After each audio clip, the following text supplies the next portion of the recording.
Hello, crime enthusiasts. Are you ready for another chilling investigation? The case of Jania Berry. Jania Berry was born on August 26, 1983 in the small town of Bristol, Tennessee, USA. She is cheerful, friendly, has many friends, and often goes to parties. While in school, Jania was a member of the local cheerleading squad.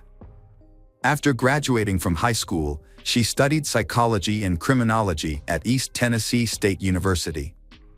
While in college, she met Jason White, they became a couple, and they got engaged before graduating in late 2004. When Jania was 21, she decided to continue her studies to get a master's degree in psychology, so she temporarily moved to Knoxville. While studying, she worked part-time at a child education center and realized her passion for helping children. Her boyfriend, Jason, studied law in another state. Despite the distance, they kept in touch and planned their wedding. While in Knoxville, Jania stayed at a classmate Jason Amami's apartment. They had attended college together and moved to Knoxville together. They shared a two-bedroom apartment, and Jania stayed until she found her own place. Jania had two part-time jobs, one at a jewelry store and one at a children's hospital. On the evening of Sunday, December 5th, after working at the store, Jania went to the mall to do some Christmas shopping. When she got home, she wrapped presents for the children at the daycare center, chatted with her neighbors, and then went to her room. Before going to sleep, she talked to her boyfriend. Around 4 a.m., Jason Amami heard Jania screaming. He thought Jania was having a nightmare, so he went into her room, but instead of Jania, Jason Amami saw a stranger holding a knife. The stranger attacked Jason Amami, and they struggled. He eventually pushed the attacker away and ran out of the apartment. He went to the nearest convenience store, about a mile away, to call for help. The store clerk found him covered in blood and called 911. The police arrived at Jason Amami and Jania's apartment and found Jania in the hallway connecting 5 apartments. She was still alive but barely conscious. When asked about her attacker, she gave only vague clues.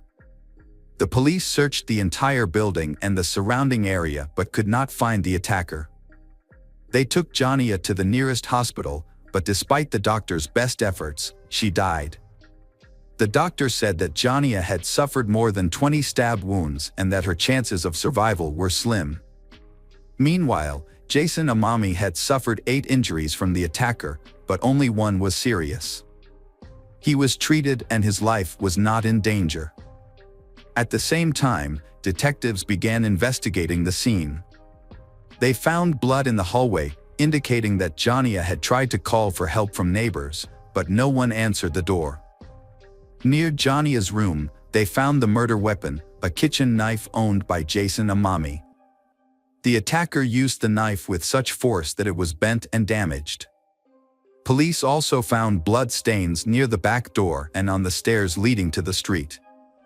Since Jason Amami and Jania had left through the front door, detectives believe the killer escaped through the back door.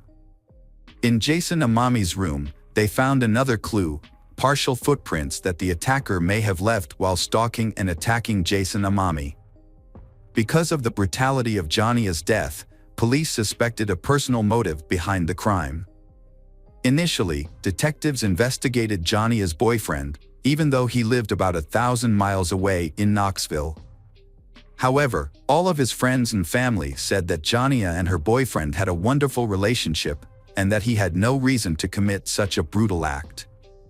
He learned of Jania's death when her mother called at 10 a.m. to tell him. He said he fainted when he heard the news and it took him a long time to regain consciousness.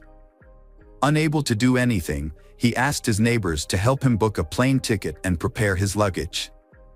Investigators looked closely at Jason White's alibi and realized that he could not have made it to Knoxville and back in the morning by himself. So they eliminated him as a suspect and turned their attention to Jania's neighbor. This neighbor did not have a solid alibi and had been in the apartment with Jania, raising suspicions that he could be the culprit. Jania's friends and family also suspected this neighbor. Some believed that he could be the killer, while others accused him of fleeing the apartment, leaving Jania behind. The suspicions were so deep that the victim's parents did not even want him to attend her funeral. However, after Jason Amami was discharged from the hospital, investigators began questioning him. He stuck to his original story. He heard screaming, saw a strange man, and was attacked by him. After fighting off the attacker, Jason Amami ran to the front door and onto the street, seeking help from neighbors. He believed that Jania had also escaped from the apartment because he could not hear her screams. However, police had doubts about Jason Amami's story. What initially raised suspicions about Jason Amami were his injuries. 7 of the 8 were superficial, and the last wound to his right arm could have been self-defense or the result of an attack. Additionally, investigators found no signs of forced entry into the apartment, suggesting that the perpetrator may have been someone Jania knew. Jason Amami claimed that he had taken out the trash through the back door that night but did not remember locking it. Detectives continued to press him, paying close attention to the door he used to exit the apartment onto the street. Jason Amami insisted that he had exited through the front door, but police suspected that he might be lying. If Jason Amami had indeed left through the front door, that would not have explained the presence of bloodstains near the back door, further raising suspicions against him. Police accused Jason Amami of using and selling illegal drugs, and of being aggressive when he could not satisfy his addiction. However, he denied all of these allegations. After hours of questioning at the police station, detectives suggested that Jason Amami take a polygraph test. Jason Amami agreed to take the test. The results showed that he gave false answers, which made detectives even more suspicious of him. However, detectives were still unable to charge him with murder due to a lack of concrete evidence. They had to wait for lab experts to complete testing on some of the evidence found in the apartment. They then discovered some key evidence, including 3 DNA samples on the murder knife, samples from Jania, Jason Amami, and an unidentified man. The unidentified man's DNA was also found in Jania's room, on the back door handle, and on the stairs the criminal used to escape to the street. They also found a fingerprint on the handle of the knife, but it did not match Jason Amami's fingerprint. These discoveries led the police to suspect that someone else had been in the apartment that night. However, when they ran the DNA sample against existing databases, they found no match. This complicated the case further, and detectives had to continue investigating to find the real killer.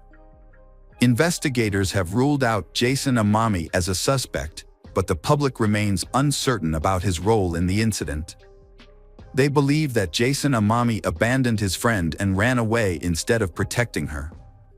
However, it is worth noting that after the accident, Jason Amami began to suffer from post-traumatic stress disorder.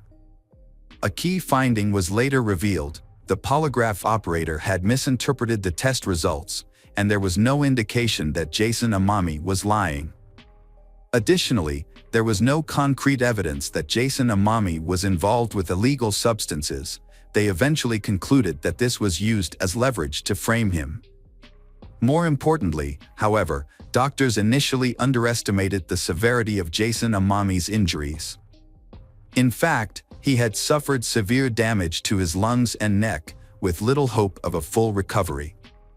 Due to inaccurate information reported about Jason Amami's health, the insurance company only covered 25% of his medical expenses, leaving Jason Amami facing serious financial hardship. After eliminating Jason as a suspect, police began questioning him as a witness. Based on Jason's testimony, they attempted to create a rough description of the attacker. However, this was made more difficult by the fact that Jason could not see the attacker's face clearly. The apartment was too dark and the attacker lunged at him as soon as he entered the room. Investigators also discovered several suspicious items in the room, including a hat, a record player, and a stereo near the back stairs. At first, they thought these items might belong to Jania or Jason, but Jason denied owning them. This led them to suspect that these items might have been left behind by the killer. Police shared a rough sketch of the suspect with the media, and they subsequently received hundreds of calls from the public. Many people reported individuals who matched the sketch, prompting detectives to pursue each of these leads. One of the prominent clues led investigators to a group of teenagers who had broken into homes with the intention of burglarizing. One member of the group, a 19-year-old named Michael, matched the sketch of the suspect. The police began searching for Michael, but this was not easy because he was wanted for burglary. 2 police units joined the search for him, and they eventually found Michael. When interrogating Michael, investigators immediately noticed his shoes, which had a pattern similar to the footprints left by the killer. They collected Michael's DNA and fingerprints and sent them to experts for analysis. During the interrogation, Michael revealed a surprising piece of information. He and a friend had entered Jania's apartment that night. According to Michael, they planned to rob, but his friend attacked Jania with a knife. However, detectives soon discovered inconsistencies in Michael's story. The details he provided did not match the actual events, and there was no evidence of 2 strangers at the crime scene. Michael's DNA and fingerprints also did not match the evidence at the scene. Michael's shoes also did not match the tread pattern in Jason's room. Investigators concluded that Michael had made up the story.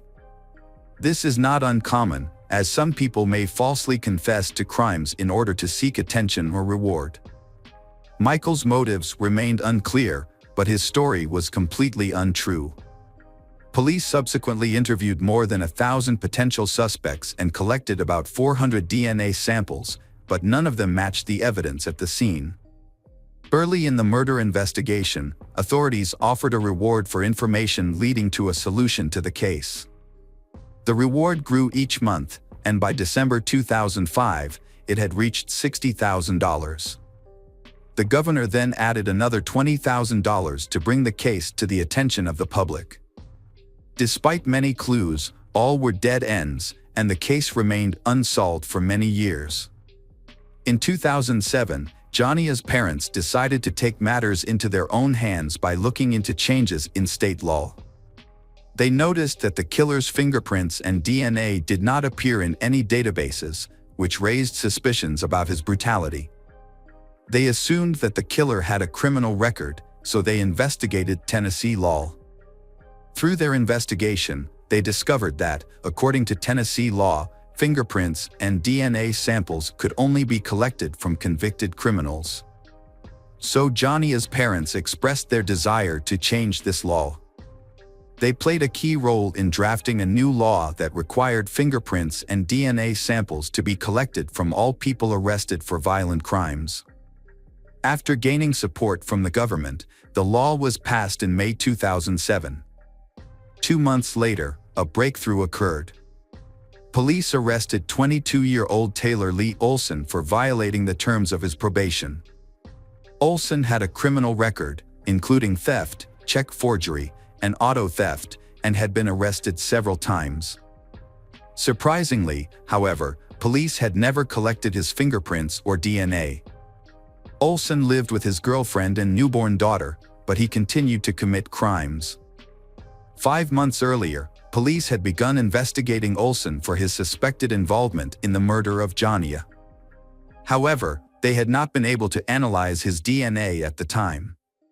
But after Olson was arrested for violating his probation, police decided to question him about the details of the Jania case. Olson eventually confessed to his role in the murder and voluntarily provided a DNA sample. The DNA test showed that Olson's sample matched the one found in the victim's apartment. Additionally, Olson's fingerprints matched the fingerprints on the murder weapon. Olson claimed that he intended to steal Jania's car that night and entered the apartment through the back door to look for the keys. When he entered Jania's room, she woke up and began screaming. In a panic, Olsen grabbed a kitchen knife and attacked her multiple times. Olsen insisted that he had no intention of killing anyone and that the incident was an unfortunate accident. Investigators were suspicious of some of the details and suspected that Taylor had planned to kill Jania in advance. They believed that he may have been following Jania for some time, which was supported by Jania's friends reporting that someone was following her in a car at the time. Although there was no concrete evidence to prove this became more credible after Olsen was arrested. When Olsen's trial was scheduled to begin in mid-2008, he hired an attorney. His attorney advised him to withdraw his original confession, and Olsen gave a new account to investigators. According to this new account, Olsen claimed that he had entered Jania's apartment with his friend, Noah Cox. When Olsen entered Jania's room to get his car keys, Jania allegedly woke up, grabbed a knife, and stabbed Olsen multiple times. Olsen then fled through the back door while his friend entered Jania's room, disarmed Jania, and killed her. Taylor Olsen's new story raised suspicions among police. They found no fingerprints or DNA of others at the crime scene, leading them to believe that no one else was involved. Detectives waited for the trial to begin, but it never did. On March 28, 2008, Taylor Olsen committed suicide in his jail cell. Along with him, detectives found several suicide notes addressed to his family, Jania's relatives, and the police. In the letter to detectives, he accused his friend Noah Cox of being the real culprit and apologized to Jania's family and his family. However, detectives still believed that Olsen was responsible for the murders. They questioned Noah several times but found no evidence implicating him. Jania's parents were also skeptical of Olsen's final confession. They felt that if Olsen was truly innocent, he would not have committed suicide. Olsen had consistently maintained that he had entered the apartment alone for months after his initial confession. His sudden change in story to blame his friend raised further suspicions. Hi everyone, thanks for returning. Let's unravel another perplexing mystery. The case of Channin Starbuck. Channin was born on April 19, 1969, in Anderson, Indiana. She was the youngest child in her family and grew up with two older brothers. However, her life changed dramatically when her parents divorced and remarried, giving her more siblings. From a young age, Channin dreamed of having a large and loving family of her own. She often participated in church activities and had a deep faith, which reinforced her dream. Channin grew up in a simple and friendly environment. She had a passion for painting and won many awards. When she was 20, she met Clay Starbuck, a 25-year-old man. They met at a party in Florida, where Channin had moved with her family when she was a child. Clay Starbuck, originally from Alaska, came to Florida during his vacation. During their first meeting, Channin learned a lot about Clay, including that he had attended a diesel mechanic school in Colorado after high school. He then returned home to work on the Trans-Alaska Pipeline and was financially stable. However, Channin also learned that Clay was married and had 2 children from that marriage. Despite this, she was not discouraged by his complicated past. Instead, she saw it as a positive thing, believing that it gave him valuable experience for his married life. After getting married, Channin and Clay moved in together. In the new place, Channin had to overcome many difficulties related to the environment and weather, but she eventually adapted and settled down. However, married life was not as perfect as Channin had planned. Channin and Clay were often apart because of Clay's work, but their love helped her overcome her loneliness and wait for the day they could reunite. During that time, she cared for Clay's children from his previous marriage and had more children. In 1996, the Starbucks family welcomed their son Austin, followed by his brother Blake 3 years later. When their daughter Logan was born, the family was even more excited. However, Logan was soon diagnosed with autism spectrum disorder, adding to the challenges of family life. Channon had to deal with Logan's illness and try to support her daughter. She became a more caring and nurturing mother to her children. She spent time on health care, education, and community activities. But while she focused on raising her family, she did not realize that her husband was having an affair at work. As time passed, the Starbuck family continued to grow, and Channon welcomed another daughter, Serena. Despite the hardships of life, she still tried to keep her family happy. But her husband's secret eventually came to light, and it would change her life forever. In 2000, Channon filed for divorce after experiencing a great shock and feeling deeply betrayed. However, she still had feelings for Clay and decided to move to Arizona to start a new life. This attempt failed because she still loved Clay. When Clay contacted her and begged her to come back, Channon believed that he had repented and decided to give him a second chance. In 2001, Channon and Clay welcomed their fifth child, Marshall. However, Marshall's birth created new disagreements. Even an official remarriage in 2006 could not save their broken relationship. After the remarriage, the family moved to Deer Park in Spokane County, Washington. Clay continued to work at his previous job, which led to him being away from home often. Channon had to manage her family and children on her own. However, suspicion continued to poison their marriage, which was affected by the long separations and breakups that occurred during their relationship. Finally, in 2010, Channon and Clay divorced for good. When she turned 40, Channon decided to rebuild her life once again. She still hoped that she could experience the joy of love. She was also determined not to repeat the mistakes of the past. Even when Clay was seriously injured, she chose not to get back together with him. Instead, she chose to support her ex-husband and provide help when needed. In February 2011, Clay quit his job and decided to settle down permanently in Deer Park.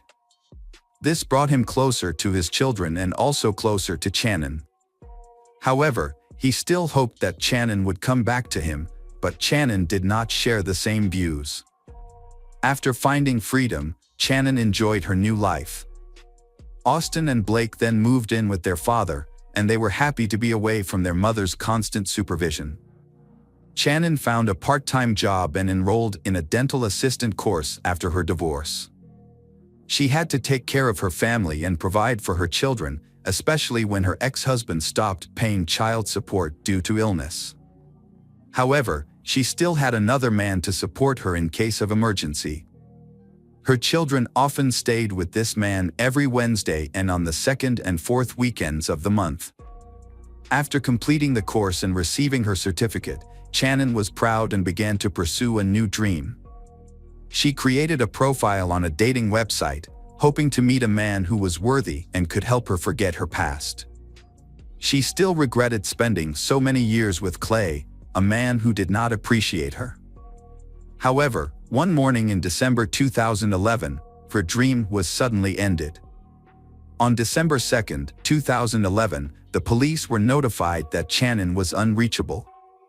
Her ex-husband, Clay Starbuck, was the first to report. He reported that he had not been able to contact his ex-wife since December 1 around 3 p.m. Channon had texted her daughter that she could not pick them up from school because she was not feeling well and asked her father to pick them up. However, his phone was turned off, so he did not know about her text. The two children, Marshall and Serena, were tired and hungry. As a result, Logan, 15, decided to call his brother and ask him to drive them to their father's house, which was a few blocks away. When they arrived, Austin said he had not been able to contact his mother either. She may have turned off her phone to rest and recover. Austin took the children to Clay's house. Clay was not expecting them but was very happy to see his children again. After the divorce, the older children lived with him, while the three youngest children lived with their mother. So the father decided to enjoy his time with his children and not bother Channon. On December 2, Clay drove the children to school and went to Channon's house. However, the front door was locked and the blinds were drawn. Since he did not have a spare key, he could not enter the house. Clay then sent a text message saying that if Channon did not show up by 7 p.m., he would contact law enforcement. Time passed without Clay receiving a response from Channon, so he went to the police and reported the situation. 2 sheriffs went to the address provided but did not see anything suspicious and returned. The sheriff suggested waiting another day, and if she had not contacted him by then, he should return. Frustrated, Clay went home and waited for news. The next day, Clay went to the police station again. This time, the police told him that he was not the only one reported missing. A friend and Channon's mother were also unable to contact her. This did not fit her personality. This time, the police took a more serious approach to the case. Many of Channon's relatives began to worry. After receiving the necessary permission, the police returned to Channon's house to investigate. When they arrived, the police broke the lock and entered. Initially, they saw no signs of forced entry or robbery. Everything seemed to be in its place. However, when they entered Channon's bedroom, they discovered an unexpected detail: a broken statue. Then came the horrifying scenes. Channon, 42, was found lying on her back on the floor of her bedroom in a provocative pose. On her stomach was an erotic massage tool. She had hoped for a better future, but fate did not give her the chance to fulfill her dream. Channon's body was covered in bruises and scratches. The medical examiner's report showed that some of the injuries on her body were caused by a stun gun. There was also evidence that her body had been moved. Channon's cause of death was strangulation. It was the detective's job to figure out Channon's last hours and find the culprit. The police realized that Channon Starbuck had not only disappeared but had also been brutally murdered. Her room looked as if it had been turned upside down. The bed was unmade, the blankets and sheets were missing, and the mattress cover was stained red. Channon's cell phone and diary were on the dresser. Forensic experts focused on this room and examined all surfaces for fingerprints. Some surfaces had been wiped clean, but they found 12 latent fingerprints on the massager and the bathroom mirror. They also found many other traces in common areas for DNA analysis. Experts took samples from under Channon's fingernails on her face and neck. Detectives suspect that Channon was killed after she left the bathroom, then placed on the bed, and finally dragged to the floor. It is worth noting that the removed bed sheets were found in the washing machine, possibly intended to destroy evidence. The detectives needed to gather information about Channon and her lifestyle. So, after the ex-husband calmed down, they questioned him. Clay explained that he and his ex-wife had an arrangement regarding child pickup and drop-off. Every morning, he picked up the younger kids and took them to school, and she picked them up after school. Clay said that on the morning of December 1st, his car broke down a few blocks from home. So he texted Channon, asking her to take the kids to school. He then went home to wait for the car to warm up, thinking that would help it start. Around 11 a.m., he tried to restart the car but was unsuccessful. He gave up and went back inside to take a nap. During that time, his cell phone battery died.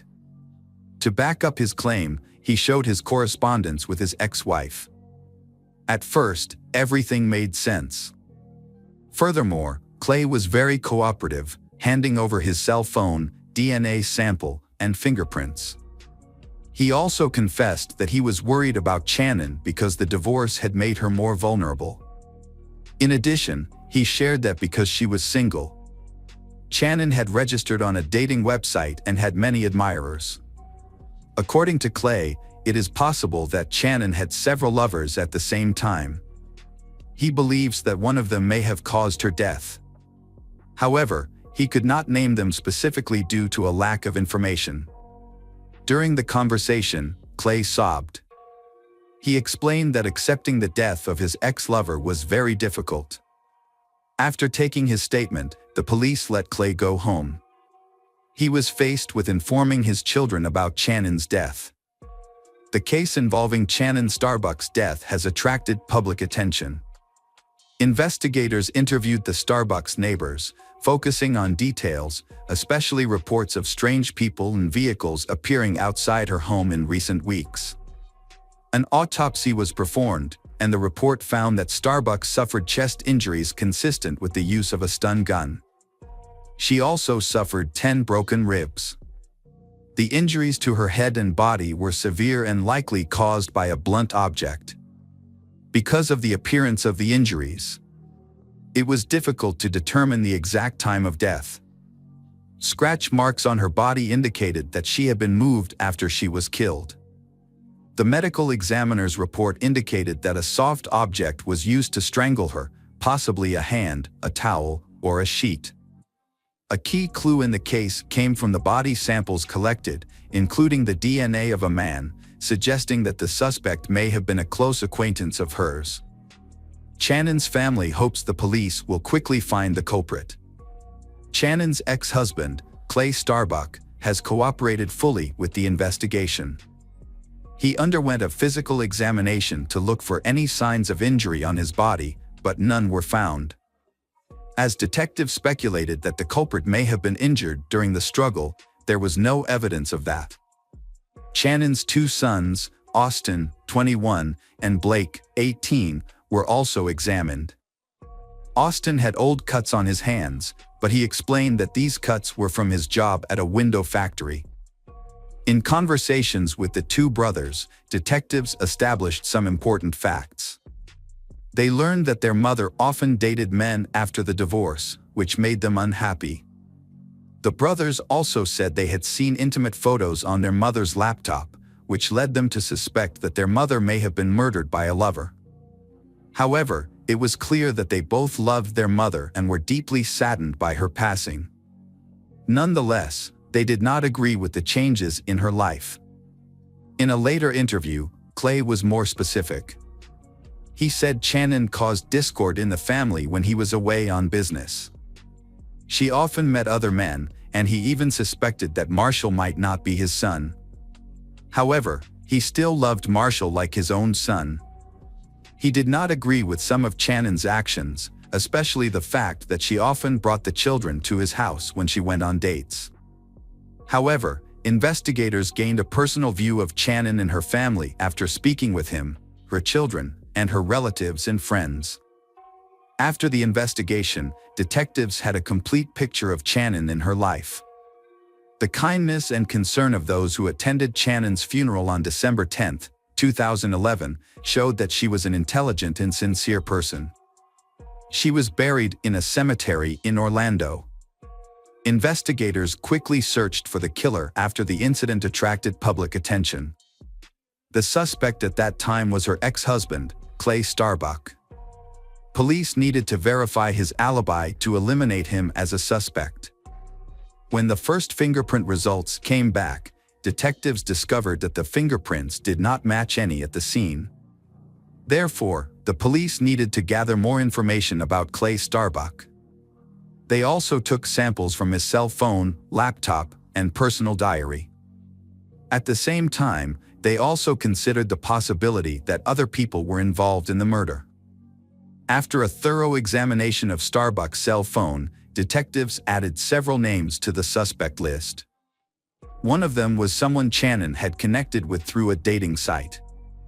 They discovered that a man named Tom Walker had scheduled a date with Channon on December 5th, a few hours before her death. They also discovered that Tom and Channon had been chatting openly and exchanging photos.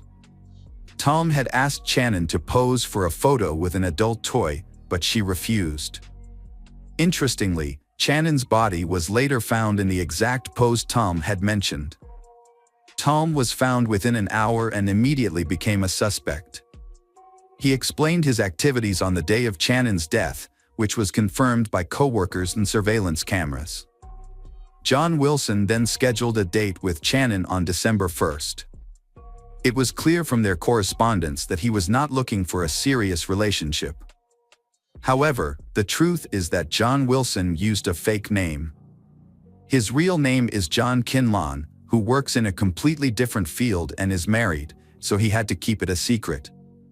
On the day of the incident, John Kinlawn postponed his morning meeting with Channon until later, citing a headache. In the end, the appointment did not take place. After his DNA sample was taken, he was released. His alibi was confirmed, even though his deception was revealed to his family. The investigation continued, and investigators uncovered some important evidence. When they searched Channon's phone, they asked the carrier for more information and discovered something significant.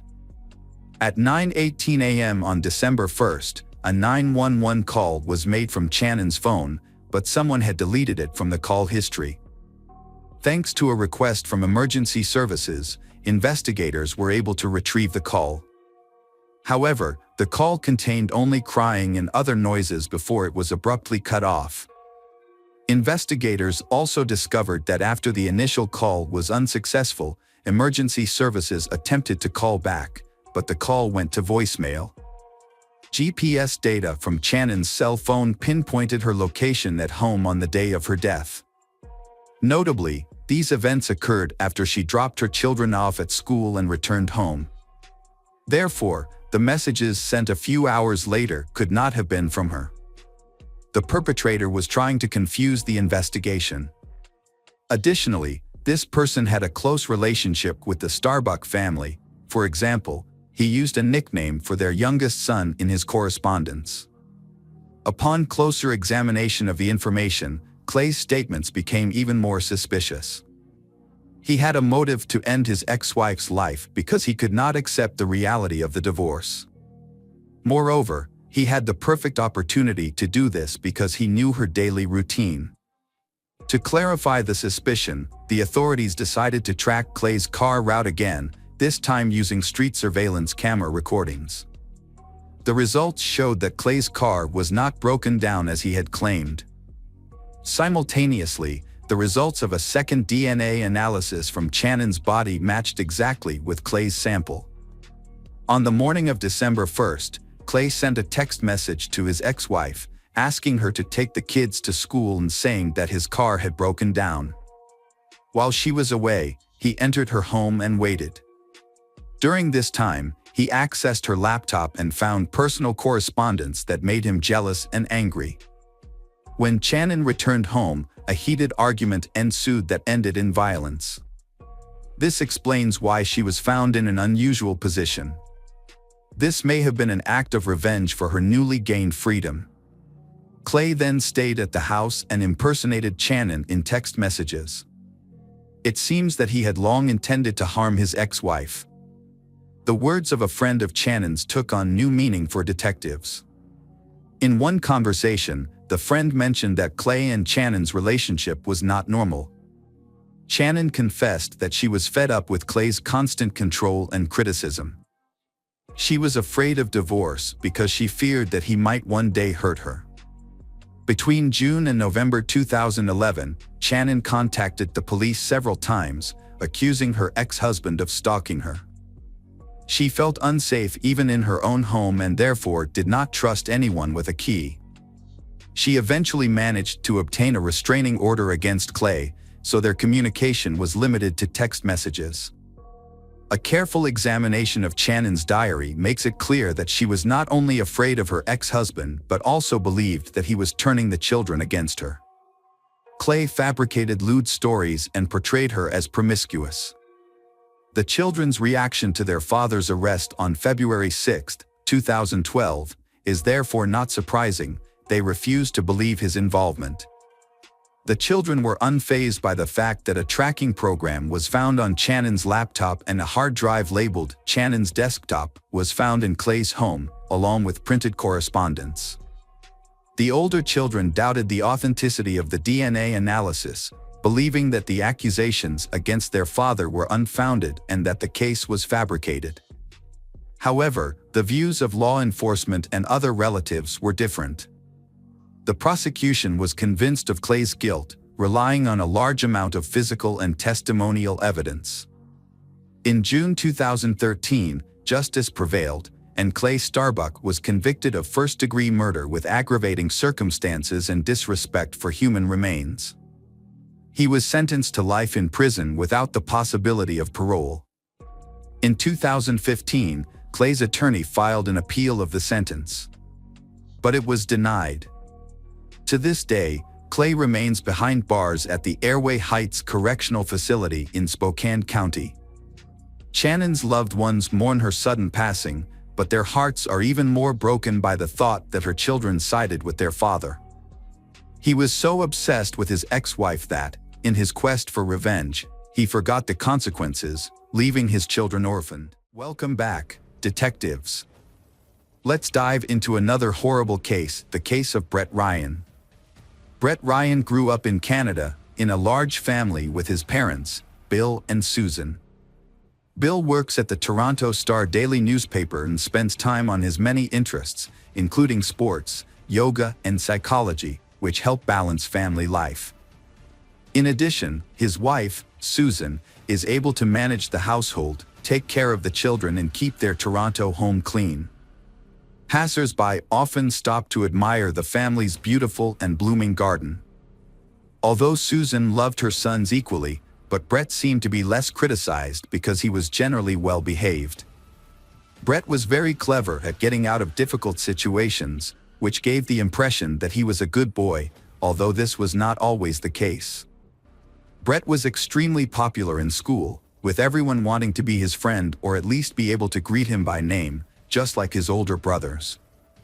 After high school, Brett attended university, driven by a desire to surpass his brother's achievements. To earn extra money, he placed an ad in the local newspaper, offering to paint houses and fences for Toronto residents. At first, his business was quite successful and Brett felt proud, especially with his first income. His mother, Susan, was thrilled and often cited him as a role model for others. However, things took a turn when Brett dropped out of college to focus full-time on his paint business. Without a degree, he had to work full-time as a paint salesman, which deprived him of formal education and exposed him to paint fumes on a regular basis. For a while, Brett felt confident and superior to his brothers, but this soon changed. After a couple of years, his brothers, Christopher and Leland, graduated and landed jobs in their specialized fields. Christopher worked for the Toronto Transit Commission, and Leland became the family artist and designer. As they established their careers and moved out of their parents' home, Brett's power began to diminish significantly. To save money on rent, Brett continued to live with his parents and younger brother, who attended a school for gifted children. Brett's financial situation grew more dire over time. By 2007, when he turned 26, his debt had surged to more than $60,000. This burden led to depression, but despite his inner turmoil, Brett maintained a cheerful exterior, always willing to lend a helping hand and participate in volunteer work. His friends and acquaintances were unaware of the immense emotional pain he was hiding. Brett faced a severe situation on October 28, 2007. With winter approaching, he had no orders.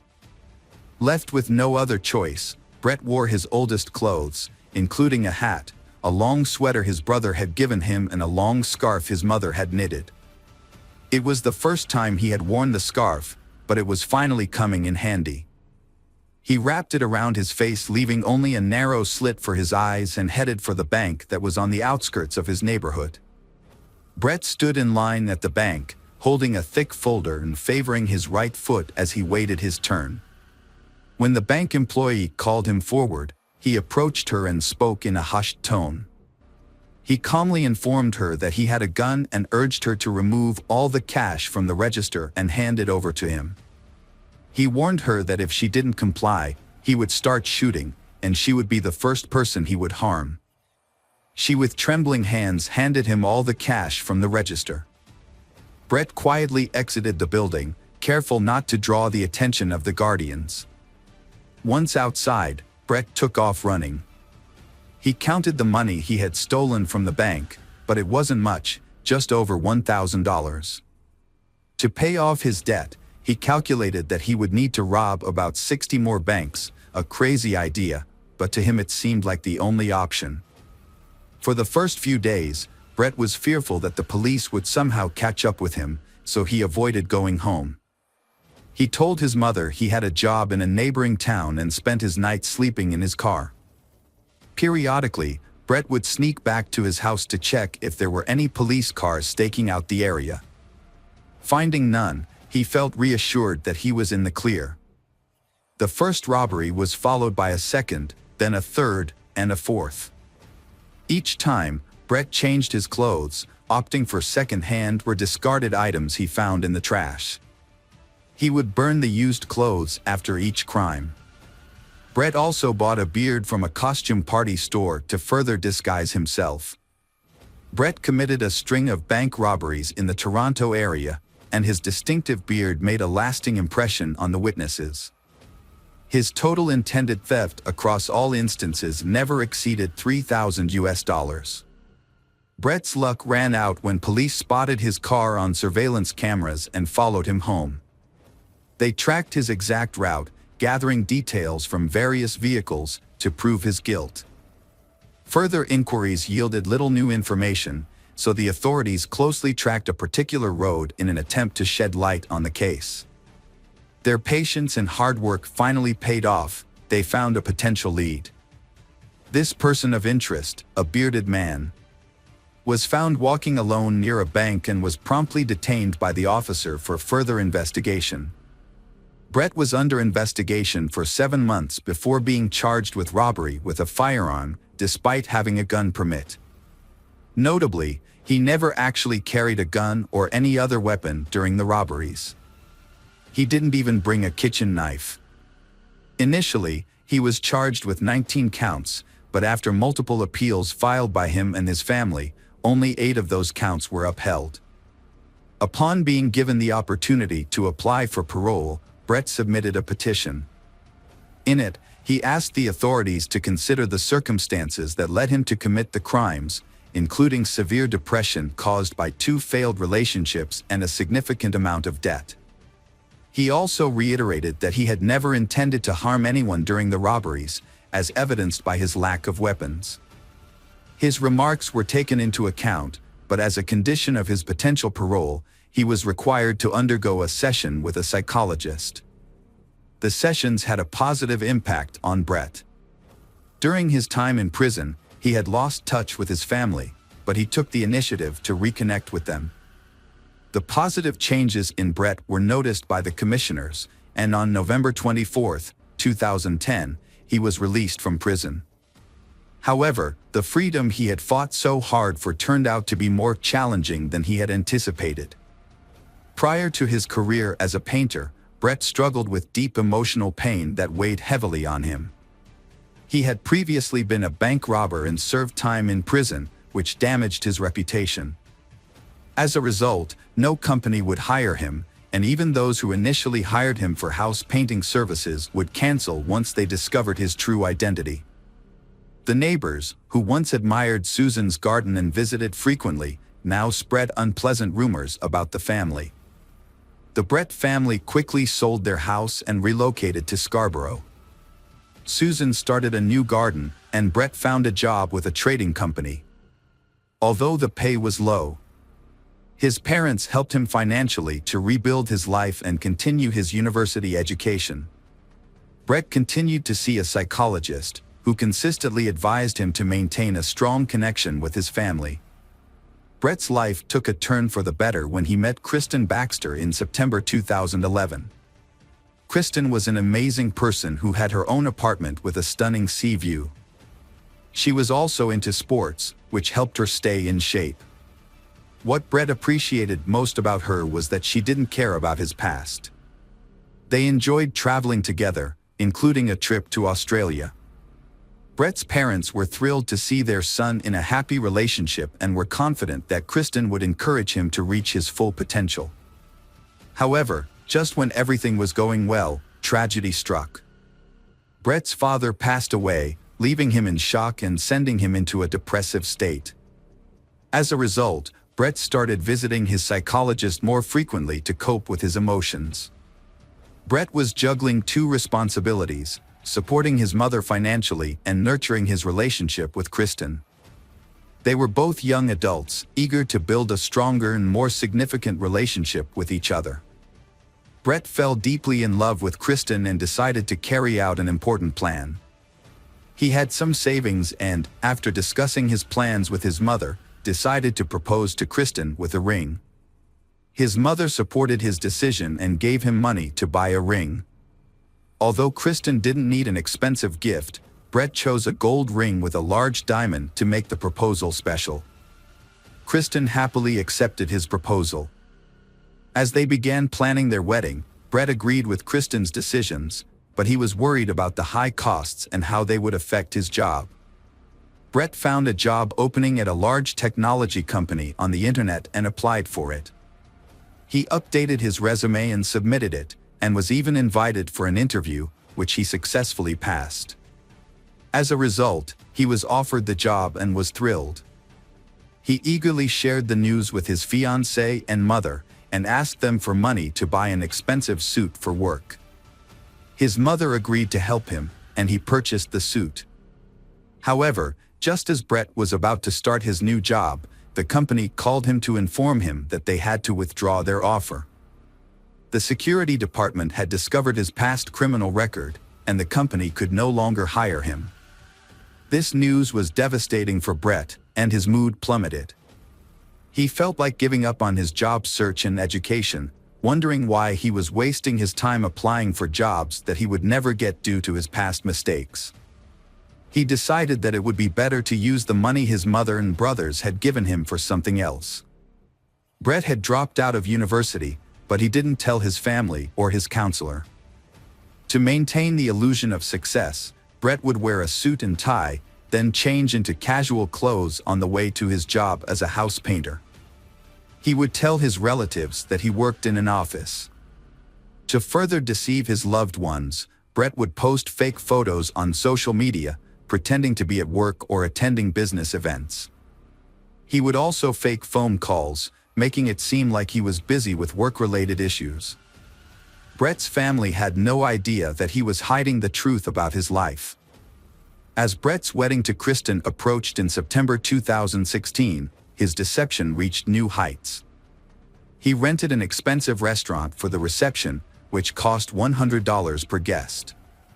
His family was thrilled, believing that Brett had finally turned his life around with a prestigious job and a beautiful fiancée. However, Brett's deceptions became so overwhelming that he could no longer control his lies. Brett's wedding was just a month away, and he was struggling to cover the costs. He had been borrowing money from his mother, but when she could no longer help him, he pressured her to find a higher-paying job.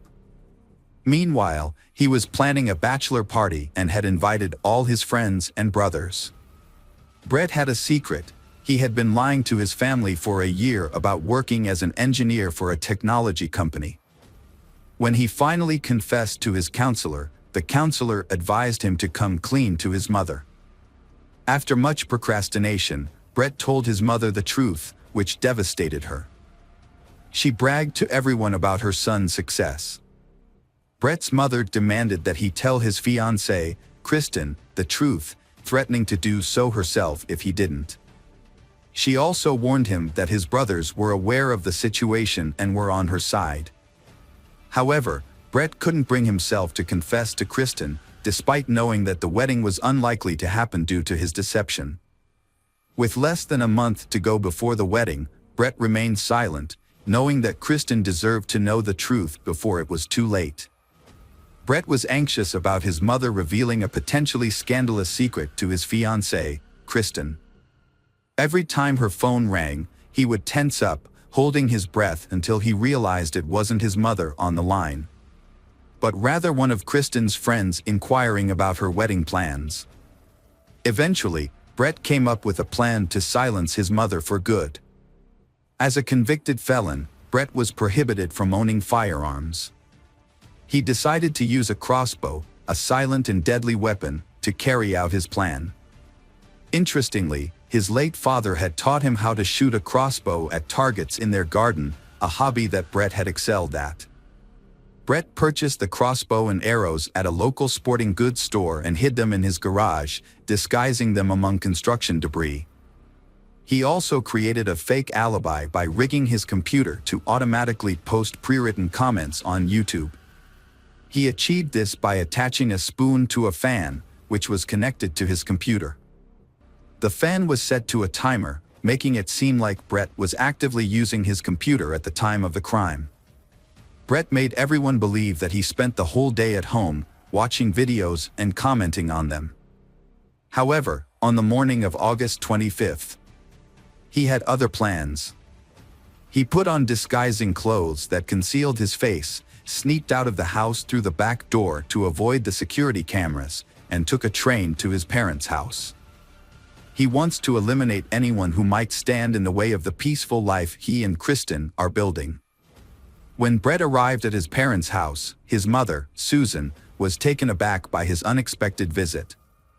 She wasn't feeling well that day, but Brett persisted in persuading her not to reveal his plans to his future wife. Despite her poor health, Susan firmly refused to comply with Brett's demands. As he continued to pressure her, Brett's anger escalated, and Susan sensed that something was terribly wrong. She noticed the crazed look in her son's eyes and warned him that she had already called for help and that Christopher was on his way. Brett's anger reached a boiling point. He rushed to the garage, grabbed a crossbow, but his rage and adrenaline surge made him unable to aim properly. Instead, he used the crossbow's butt to bludgeon his mother. To ensure she was dead, he tightened a rope around her neck. After covering her body with plastic bags, Brett loaded the crossbow with arrows, ready to face whoever was coming next. Brett's brother Christopher was lured into a trap by the suspect. As he entered the garage or the yard, Brett, who was hiding in the bushes, ambushed and shot Christopher in the neck. Christopher died shortly after the attack. Alexander, the youngest brother, was the next target. The suspect had also managed to lure him, but Alexander's outcome was different. Shot in the neck with an arrow, Alexander was critically injured but didn't die instantly. He screamed and cried for help as the attack took place. Throughout this violence, Leland remained asleep on the second floor, oblivious to the crime happening nearby and to the identity of the perpetrator, who was also a family member. It was Alexander's screams that startled Leland out of sleep, ran downstairs, and stumbled upon the horrific scene of his brother Brett trying to strangle Alexander. A fight broke out between Leland and Brett, and Leland ended up in control, forcing Brett to back down. Leland immediately fled to a neighbor's house and called the police. With no means of escape, Brett remained in the house, realizing too late that his actions had disastrous consequences. In a desperate attempt to make amends, he composed a text message to Kristen, pleading for her forgiveness. Upon arriving at the scene, police officers found Brett, covered in blood, sitting beside his critically injured brother Alexander, who would later succumb to his injuries in the hospital. Brett voluntarily surrendered to the authorities, requesting to be handcuffed and taken into custody. During his confession, he revealed the location of his mother's body, hidden beneath packages in the garage, and acknowledged that she was beyond help. Brett admitted at the police station during the trial that he had not intended to kill Susan, but rather to scare her. In contrast, he had planned to kill Christopher and Alexander, who were witnesses to the crime. If they had not been present, they would still be alive. Brett attempted to justify his actions by citing his struggles with depression, but this did not lead to a more lenient sentence. Despite Brett's cooperation with the investigation and his voluntary confession, the judge imposed 3 life sentences, 1 for each murder. Brett will be eligible for parole in 2041. Leland, the sole survivor of the incident, has refused to speak to reporters, but he is well known in Toronto as the one who narrowly escaped the carnage. Hello friends, welcome to our channel. Today we're going to take a look at another horrible case with you. The case of Belinda Temple. 1986 was the year Belinda started her college education in her hometown. Unlike her twin sister Brenda, who attended Steve Austin University, Belinda stayed close to home. Her decision was largely influenced by her relationship with Marshall Kelmy, who was 3 years her senior. Belinda was deeply infatuated with Marshall, and this relationship began during her high school years. However, Belinda's parents were not in favor of this relationship. They feared that being involved with Marshall would hinder their daughter's opportunities for a prestigious education. They also worried about the potential consequences of an early pregnancy, which might lead to Belinda dropping out of college altogether. The disapproval of Belinda's parents led to numerous arguments at home. Belinda's mother was particularly opposed to the idea of her daughter moving in with Marshall before marriage. She made her stance clear by stating, "He is nobody to you. Once you're married, you can move out, but until then, you have a home here." This remark seemed to only strengthen Belinda's resolve. In a bold move, Belinda and Marshall announced their decision to get married during a family dinner. Despite the tension, they shared their plans, which was met with a heavy, uncomfortable silence. Belinda's mother was visibly upset but seemed resigned to their decision, gritting her teeth and remaining silent for the rest of the evening. In reality, Belinda had made up her mind to marry Marshall as a way to assert her independence and prove to her parents that she was capable of making her own decisions. They didn't have a grand wedding celebration. Belinda wore her sister's white dress, invited a few close friends, and she and Marshall signed the papers. Afterward, they strolled around the city, enjoying champagne and each other's company. The next day, Belinda packed her belongings and moved in with her husband, who was still living with his parents. They hadn't planned to rent a separate place. Getting married didn't change much in their relationship. As mentioned earlier, Belinda's primary reason for marrying was to gain independence and stop her mother's nagging. However, her new life turned out to be quite unpleasant. Less than 6 months later, Marshall started spending less time at home, claiming he was working late. In reality, he was seeing another woman. Belinda discovered this when she noticed her husband acting strangely. One day, she waited until his work hours ended and followed him, which is when the truth came to light. She saw Marshall walking hand in hand with a woman she didn't know, likely a colleague. The deceived wife, Belinda, left her husband, Marshall, after discovering his infidelity. She didn't create a scene, but instead packed her belongings and returned to her mother's house. Marshall tried to win her back, but Belinda was too proud to forgive him. They eventually got a divorce. A few years later, Belinda was pregnant and working part-time at a school. Despite her pregnancy, she was concerned about missing the upcoming basketball competition between schools and not being able to prepare her team properly. Her colleague, Richard Bachman, didn't share her enthusiasm and had often expressed his disinterest in teaching. Belinda couldn't understand why Bachman, a 40-year-old man who seemed uninvested in his job, still held his position. As a diligent teacher, Belinda noticed that one of her students, Riley Joe Sanders, a high school senior, had been absent from class for months. She reached out to her colleagues to determine if the issue was specific to her class or if Sanders was a habitual truant. Her colleagues told her that Sanders came from a troubled home and rarely attended school, implying that his absences were not Belinda's problem. That evening, Belinda decided to take further action. She visited Riley Joe Sanders' mother, who lived nearby, and had a serious conversation with her. Although the talk seemed to have an impact, it didn't quite yield the results Belinda had hoped for. Sanders began attending class and participating on an equal level with his peers. However, during a basketball game, when Belinda called out Sanders for pushing an opponent and exhibiting poor behavior, he responded with insults and threats, warning her to be careful, especially in the evenings. After her breakup with Marshall, Belinda had nothing left for her in her hometown. She decided to follow her sister to Stephen F. Austin State University. It was there that Belinda found her true calling. Alongside her studies, she worked part-time as a basketball coach and had high aspirations. At the same university, Belinda met David Temple. Like her, he was a part-time coach but for soccer, and he also played for the university team as its captain. Soccer had been an integral part of David's life since childhood, and it was clear even then that he was destined to excel. He consistently performed well for his team, earning the respect of all his teachers. Despite his difficult nature, which could lead him to insult or even physically confront others, David's behavior was often overlooked because of his on-field performance.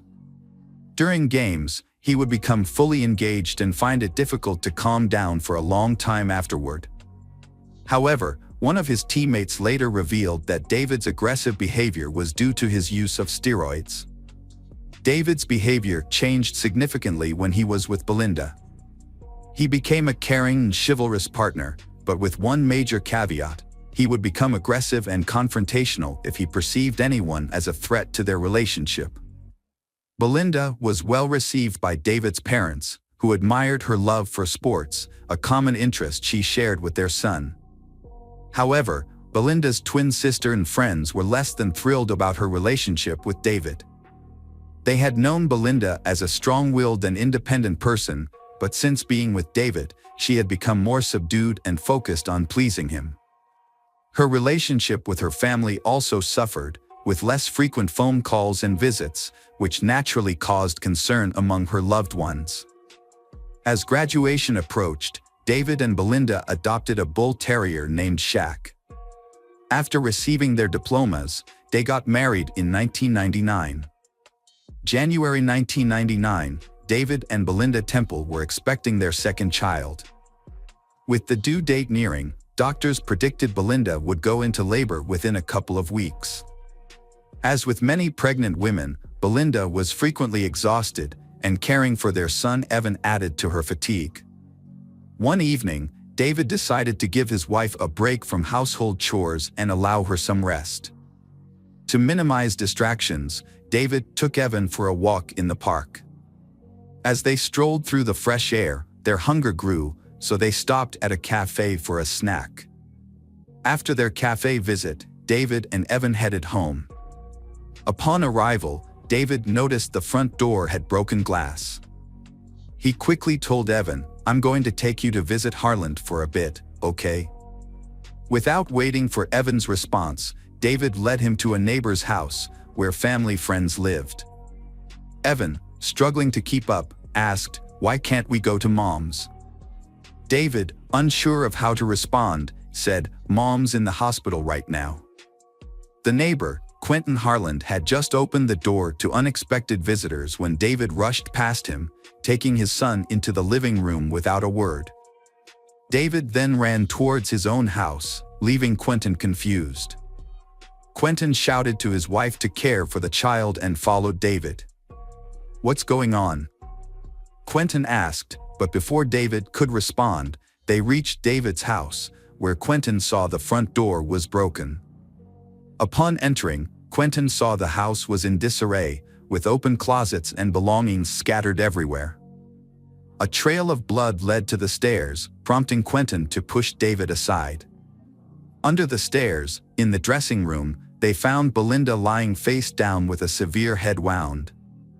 David, seemingly in shock, didn't react. Instead, he took out his phone and called the police. Police officers quickly arrived at the scene, but they were initially unable to enter the house due to the Temple family's aggressive bull terrier, Shaq, who growled and barked at the unfamiliar men in uniform. One officer drew his gun in response, but David intervened, shouting at them to put their guns away and rushing to restrain the dog in the garage. Upon entering the house, the police assessed the scene and concluded that the perpetrators were likely burglars who had not expected Belinda to be home. Despite her pregnancy, they had shot her to eliminate her as a witness. When police started investigating a crime scene, they were baffled by how the burglar got past the fierce dog, Shaq, that guarded the house. They were also unsure how the perpetrator distracted the dog. Upon closer inspection of the front door, police found broken glass, but its positioning suggested it was broken while the door was already unlocked, which seemed strange. Inside the living room, a box on the nightstand caught their eye, containing jewelry such as earrings, rings, and a gold chain. What puzzled them was why the thief left the jewelry untouched. As police spent more time in the Temple family home, they became increasingly convinced that the whole scene was staged. In their experience, thieves usually take all valuables they can carry, but in this case, nothing appeared to be missing. The presence of the dog continued to raise suspicions, leaving them feeling that something was off. Regarding the murder, Belinda was shot in the back of the head with what was likely a 12-gauge shotgun while kneeling with their back to the killer. However, shotguns are an unusual choice for robbers due to their bulk and difficulty in concealing and transporting. This, combined with the fact that the murder took place at 4 p.m., makes it improbable that a thief would be openly carrying a shotgun at that time of day. When questioned by police about firearms in his home, David mentioned owning a couple of rifles, which he showed to the officers. Notably, the shotgun that could have been used in Belinda's murder was not among the firearms he presented. David went to the police station voluntarily to give a statement and detail the items that had been stolen. Despite appearing nervous, he was cooperative with the police. During this time, his son Evan stayed at Quentin's house, oblivious to what had happened. In 1996, David Temple and Quentin Harland were neighbors and co-workers at a school. They were close friends and often socialized together outside of work, watching sports and hosting barbecues with their families. However, their friendship became strained when Heather Scott, a new teacher, joined the school. Quentin was attracted to Heather, but she rejected his invitation to dinner. What Quentin didn't know was that David had also developed feelings for Heather, and they started a secret relationship. Quentin was angry and hurt when he found out that his married friend, who had a son, was involved with someone else. Despite his feelings, Quentin kept David's secret, even as their co-workers began to notice the romantic connection between David and Heather outside of school. Heather didn't know that David was married, as he didn't wear a wedding ring and kept his personal life private. Belinda had no idea about David's secret life. She once confided in Quentin about her suspicions that David was cheating on her, but Quentin quickly dismissed her concerns. "You're just being paranoid," he told her. "David is a devoted husband and family man. How could you think such a thing?" However, there were signs that something was off. David, who had once been extremely respectful towards Belinda, now frequently insulted her, even in front of others. He would call her fat, despite her only gaining a little weight after childbirth, and would often ask her to leave the room when they had guests, implying that her appearance was embarrassing. Belinda didn't stand up for herself or have a serious conversation with David about his behavior. Instead, she cried at night and felt deeply unhappy as a woman. Meanwhile, David was enjoying his new relationship with Heather.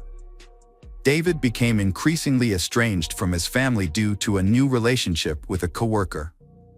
He put more psychological pressure on his wife, Belinda, and their communication consisted only of insults. Although he never physically harmed her, the verbal abuse continued. That year, Belinda discovered she was pregnant again. The news made her forgive David's past transgressions, and she felt ecstatic. David attempted to appear as a happy father, but it seemed insincere. Sometimes, he would not come home at night, and Belinda was afraid to ask why because she feared his angry outbursts and the potential scandal that could follow. A pregnant Belinda often asked her husband David for help in preparing for the baby's birth, such as running errands, fixing up the nursery, and installing shelves. However, David consistently ignored her requests, leaving Belinda to handle everything on her own, including shopping, painting, and assembling furniture, despite being 8 months pregnant. As Christmas approached, Belinda suggested discussing gift ideas with David, but he proposed skipping gifts that year to save money for the baby.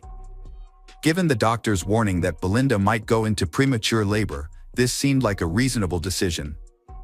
However, on Christmas, David didn't even get Belinda a small gift. Instead, he announced that he was leaving to spend the New Year's holidays with friends on a hunting trip. Belinda confided in her sister, who immediately changed her plans to be with Belinda, ensuring she wouldn't feel abandoned, especially since labor could start at any moment. David, during the holidays, spent the time with Heather, who wore a gold necklace given to her by David as a Christmas gift. By 2007, it appeared that David Temple had all but moved on from his wife's murder, as if Belinda had never been a part of his life. The fact that it had been 5 years since the murder and the killer had yet to be caught seemed of little concern to him. He had married Heather in 2001, and together they were raising Evan. The police suspected David of wrongdoing, but they couldn't gather enough evidence to prove anything. While investigating the case files of burglaries in the neighborhood, they discovered that a house on the next street had been burglarized 8 days before the murder at the Temple house. The perpetrator was none other than Riley Joe Sanders, a persistent truant from the school where Belinda taught, who had previously threatened her. He was called in for questioning immediately. Riley had no alibi for the day of the murder, and his father owned a 12-gauge shotgun. However, when the police searched the Sanders house, they did not find the weapon. Realizing the police had reason to detain him, Riley confessed that he was with friends on the day of the murder. He had hidden this information because they were smoking pot in a large group, and he did not want to implicate his friends. As a result, the charge against Riley was dropped. In November 2004, police officers arrived at David's doorstep, handcuffed him, and informed him that he was being held on suspicion of murdering Belinda Temple. David denied the allegations. His trial began in 2007. The investigation revealed that David's motive for the crime was his new relationship with Heather. Colleagues of David testified that during Belinda's pregnancy, he boasted about replacing his fat and pregnant wife with the younger and more attractive Heather.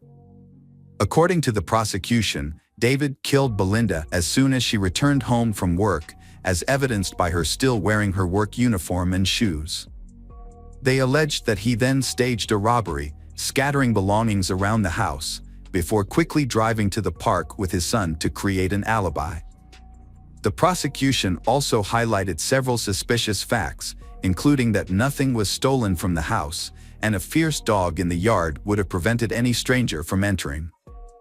Furthermore, witnesses reported seeing David's car stop near a rice paddy, where the murder weapon was likely discarded, with only his son Evan present in the vehicle at the time. However, the shotgun was never found in the area where the crime occurred. Heather testified that before Belinda's murder, her relationship with David was not serious, and she didn't even love him. This statement introduced uncertainty into the jury's decision, as it raised questions about David's motive. Would he really kill his wife over a non-serious relationship, or was Heather lying to protect him? In November 2007, David was sentenced to life in prison. 2 years later, a friend of Riley Sanders came forward to the police to clear David's conscience. According to this friend, Riley had previously confided in him about taking his father's shotgun with the intention of robbing the Temple family home. Riley wanted to teach his teacher, David Temple, a lesson. Riley claimed that he had almost entered the house but was thwarted by a bull terrier that ran out of the garage. He shot at the dog but missed, and fearing the noise would attract neighbors, he quickly ran away. This new testimony was submitted to the court, prompting a review of the case. David was released from prison on bail while the review was underway. Meanwhile, Heather decided she no longer wanted to be married to someone who had spent so much time in jail and whose future was uncertain. She filed for divorce. The jury took a long time to deliberate on David's sentence. The case wasn't revisited until 2023, when David was still awaiting a final decision on his sentence. David was ultimately convicted and received a life sentence with the possibility of parole after 17 years. Throughout the trial, his son Evan struggled to accept that his father was capable of committing such a heinous crime. Evan continued to support his father until the very end. Hello friends, welcome to our channel. Today we're going to take a look at another horrible case with you. The case of Channon Christian. Hugh Christopher Newson Jr., commonly known as Chris, was born on September 21, 1983 in Knoxville, Tennessee to Mary and Hugh Newson, who raised him in a loving and large family.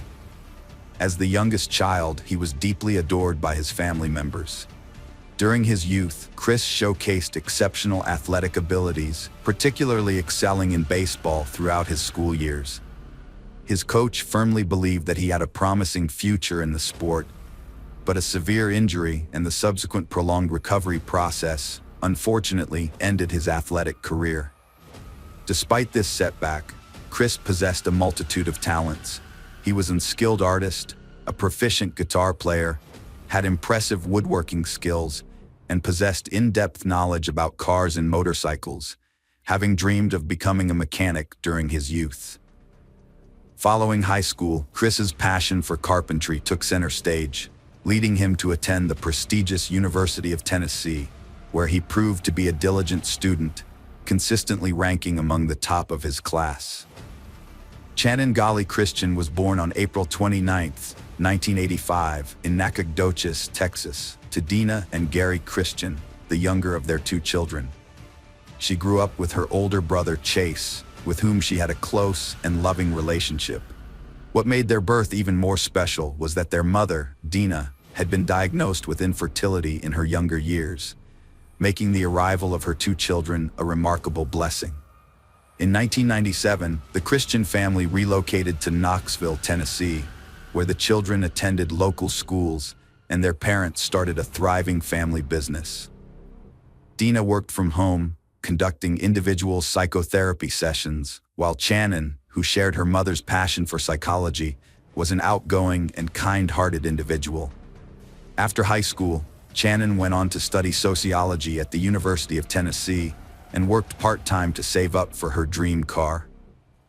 On her 21st birthday, her parents and brother helped make her dream a reality by contributing towards the purchase of a silver Toyota 4Runner.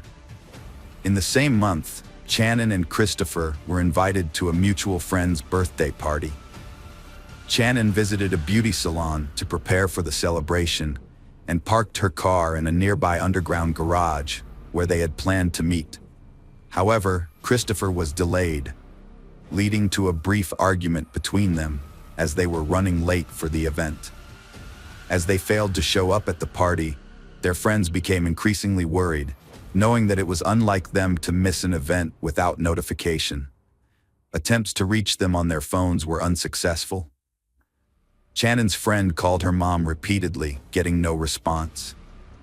The next morning, Dina noticed Channon hadn't come home. At first, she thought Channon might have stayed at Chris's after the party or gone to work from there. But when she saw missed calls from an unknown number, her concern grew. The caller said Channon and Chris never showed up to the party and weren't answering their phones. Dina feared the worst, and Chris's parents were equally worried, thinking he was at Channon's. Channon's parents grew anxious when they found out she, like Chris, had missed work. They contacted police, but the officer was unhelpful, suggesting the couple just wanted alone time. The parents took matters into their own hands, launching a search effort with friends, contacting acquaintances, visiting hospitals, and spreading the word on social media. Despite their efforts, no useful leads emerged. Channon was last seen at a beauty salon on Saturday, chatting about an upcoming party. It wasn't until Monday, January 8th, that the police officially launched their investigation into the disappearance of Channon Christian and Christopher Newson. By then, thanks to the tireless efforts of their parents and friends, the entire city was aware of the missing couple. The previous day, rumors had begun circulating about a disturbing discovery near the railroad tracks, although no concrete details were available. A railroad worker, while inspecting the tracks in his designated area, discovered badly damaged human remains on the embankment beside the tracks. The body was in a gruesome state, with multiple injuries, and had been drenched in a flammable liquid in an attempt to set it on fire. Upon responding to the scene, the police cordoned off the area and conducted a meticulous examination, but were unable to find any significant clues or leads. After taking necessary photographs, the remains were sent to the morgue for an autopsy to establish the cause of death and attempt to identify the victim, although it was clear that the extensive damage and effects of the fire would make this challenging. Forensic experts determined that the body belonged to a young man who had suffered a brutal and prolonged death. The victim had sustained multiple injuries while still alive, indicating a severe and lengthy assault. Almost all of his teeth had been knocked out or damaged by blows, and he had been shot 3 times, twice in the back and a final fatal shot to the head. Furthermore, traces of seminal fluid from at least 3 different men were found in his body, along with distinctive tears suggesting repeated violent assaults. When police reviewed recent reports of missing young men, they found that Christopher Newson matched the description in terms of age, height, and build. The officers then contacted his parents and asked for DNA samples to confirm the identity, while strongly advising them against viewing the body at the morgue due to its badly burned and unrecognizable state. Unfortunately, the DNA analysis subsequently confirmed that the body was indeed that of the missing student, Christopher Newson. The search for Channon continued, despite the distressing news about Christopher. Channon Christian's parents were still holding on to the hope that their daughter was alive, possibly being held captive somewhere. The last known location of her mobile phone was in one of Knoxville's more troubled neighborhoods on the day the couple disappeared, which suggested that they might have been taken there against their will. This led the parents to believe that Channon might still be being held in that area. In a secluded alley of this neighborhood, Channon's Toyota 4Runner was discovered abandoned and in a terrible state. The SUV was dirty, scratched, and had broken headlights and deflated tires. Additionally, all of Channon's personal belongings were missing, and the car was littered with cigarette butts. The seats were torn and stained, and the driver's seat was pushed far back, indicating that a large adult male had last driven the vehicle.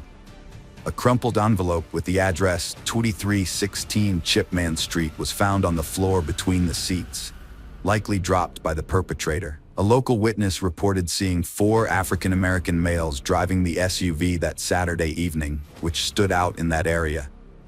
The fingerprints on the envelope led the police to Lamas Davidson, a man with prior convictions for serious offenses.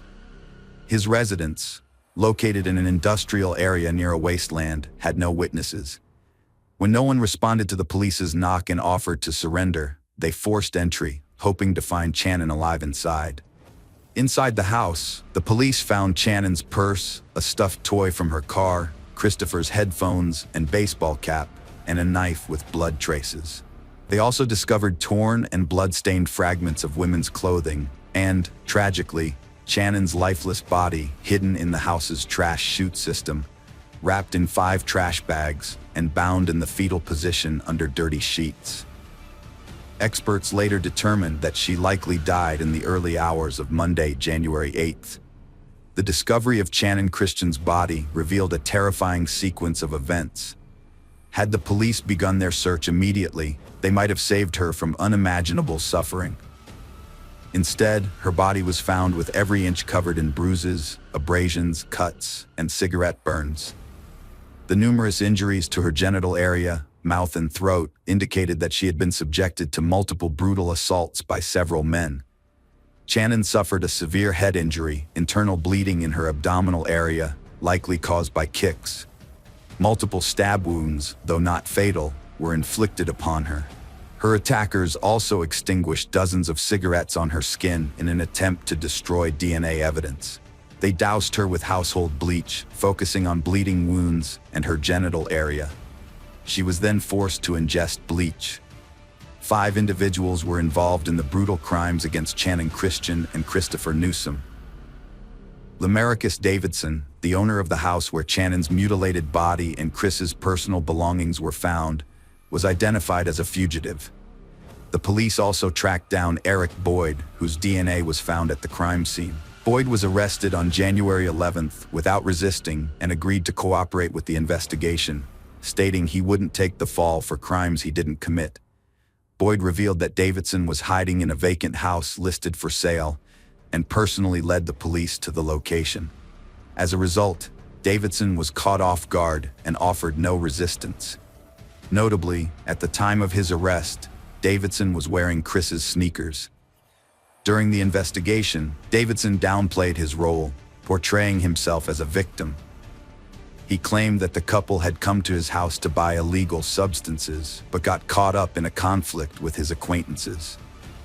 Davidson insisted that he left to avoid involvement, and the subsequent brutal acts occurred while he was away. Further investigation led to the identification of 3 more individuals involved in the case: Davidson's friend George Thomas, his half-brother Latalvis Cobbins, and Vanessa Lynn Coleman, an 18-year-old woman. Once all 5 suspects were arrested, they were put in separate cells and questioned one by one. Each of them tried to shift the blame onto the others, unknowingly providing details of the brutal crime. The pieces of their stories helped to reconstruct the sequence of events and the role each played in the brutal act.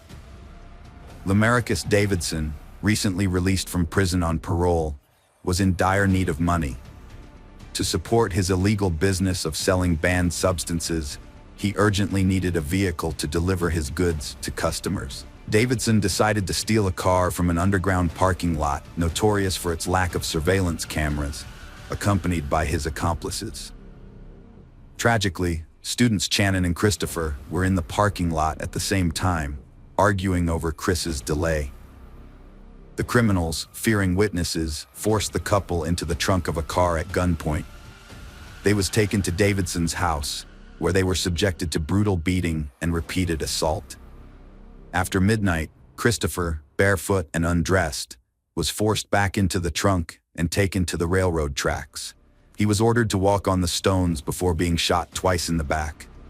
The final shot to the head ended his suffering. His body was then doused with a flammable liquid and set on fire in an attempt to destroy any evidence that could lead to the perpetrators. After dealing with Christopher, the criminals returned to the house where Channon remained bound. The next day, she endured horrific cruelty, leaving her with no uninjured area on her body. The sadists concluded their torture by dousing her with bleach and packing her, still alive, into plastic trash bags, where she slowly suffocated. The exact moment Vanessa Coleman joined the group is unknown. In her interrogations, Coleman claimed she was a hostage who participated in the torture out of fear for her life. However, Boyd said Coleman was Davidson's girlfriend and willingly took part in the events, even taking Channon's jewelry and mobile phone. Moreover, a diary found at Coleman's home described the horrors at her boyfriend's house, which she called an exciting adventure. During the trials, it was established that Lamarcus Davidson, born in 1981, led the criminal group and instigated the brutal acts against the victims. Although Davidson tried to shift the blame, claiming the couple had come to buy drugs and engaged in consensual rough sex that got out of control, the evidence proved otherwise. Davidson was found guilty on 40 counts, including assault, kidnapping, robbery, and cruel and premeditated murder. The jury unanimously sentenced him to death for his heinous crimes. Latalvis Cobbins, born 1982, was initially faced with the death penalty for his role in the brutal torture, assaults, and murder. However, he was ultimately handed a life imprisonment sentence without parole. George Thomas, born 1983, received a similar life sentence for his involvement in the same heinous crimes, with no possibility of release. Eric Boyd, who cooperated with the investigation and aided in the capture of Davidson, received an 18-year prison sentence. The investigation discovered Vanessa Coleman's, born 1988, involvement in the torture, assaults, and tragic murder of Channon. She was subsequently sentenced to 53 years imprisonment. In 2011, while the convicted felons served their sentences and Davidson awaited execution, the case took an unexpected turn. The presiding judge resigned, citing substance dependency issues, which called into question his ability to conduct the trial fairly. As a result, all verdicts from the previous 2 years were annulled, and new hearings were scheduled for the 5 individuals responsible for the tragic murder of the students. After retrials, Davidson's death sentence was upheld. Cobbins and Thomas both remained incarcerated, each serving a life sentence without parole. However, Thomas's sentence was later modified to include the possibility of parole after 51 years. Vanessa Coleman's original 53-year sentence was reduced to 35 years. Although her 2014 appeal was rejected and parole was denied in 2017, she will remain incarcerated until at least April 2032, as determined by the parole board in 2020. Eric Boyd's circumstances drastically changed. Initially, he got a short sentence for cooperating, but was later retried and received life without parole for his role in the assaults and deaths of 2 victims.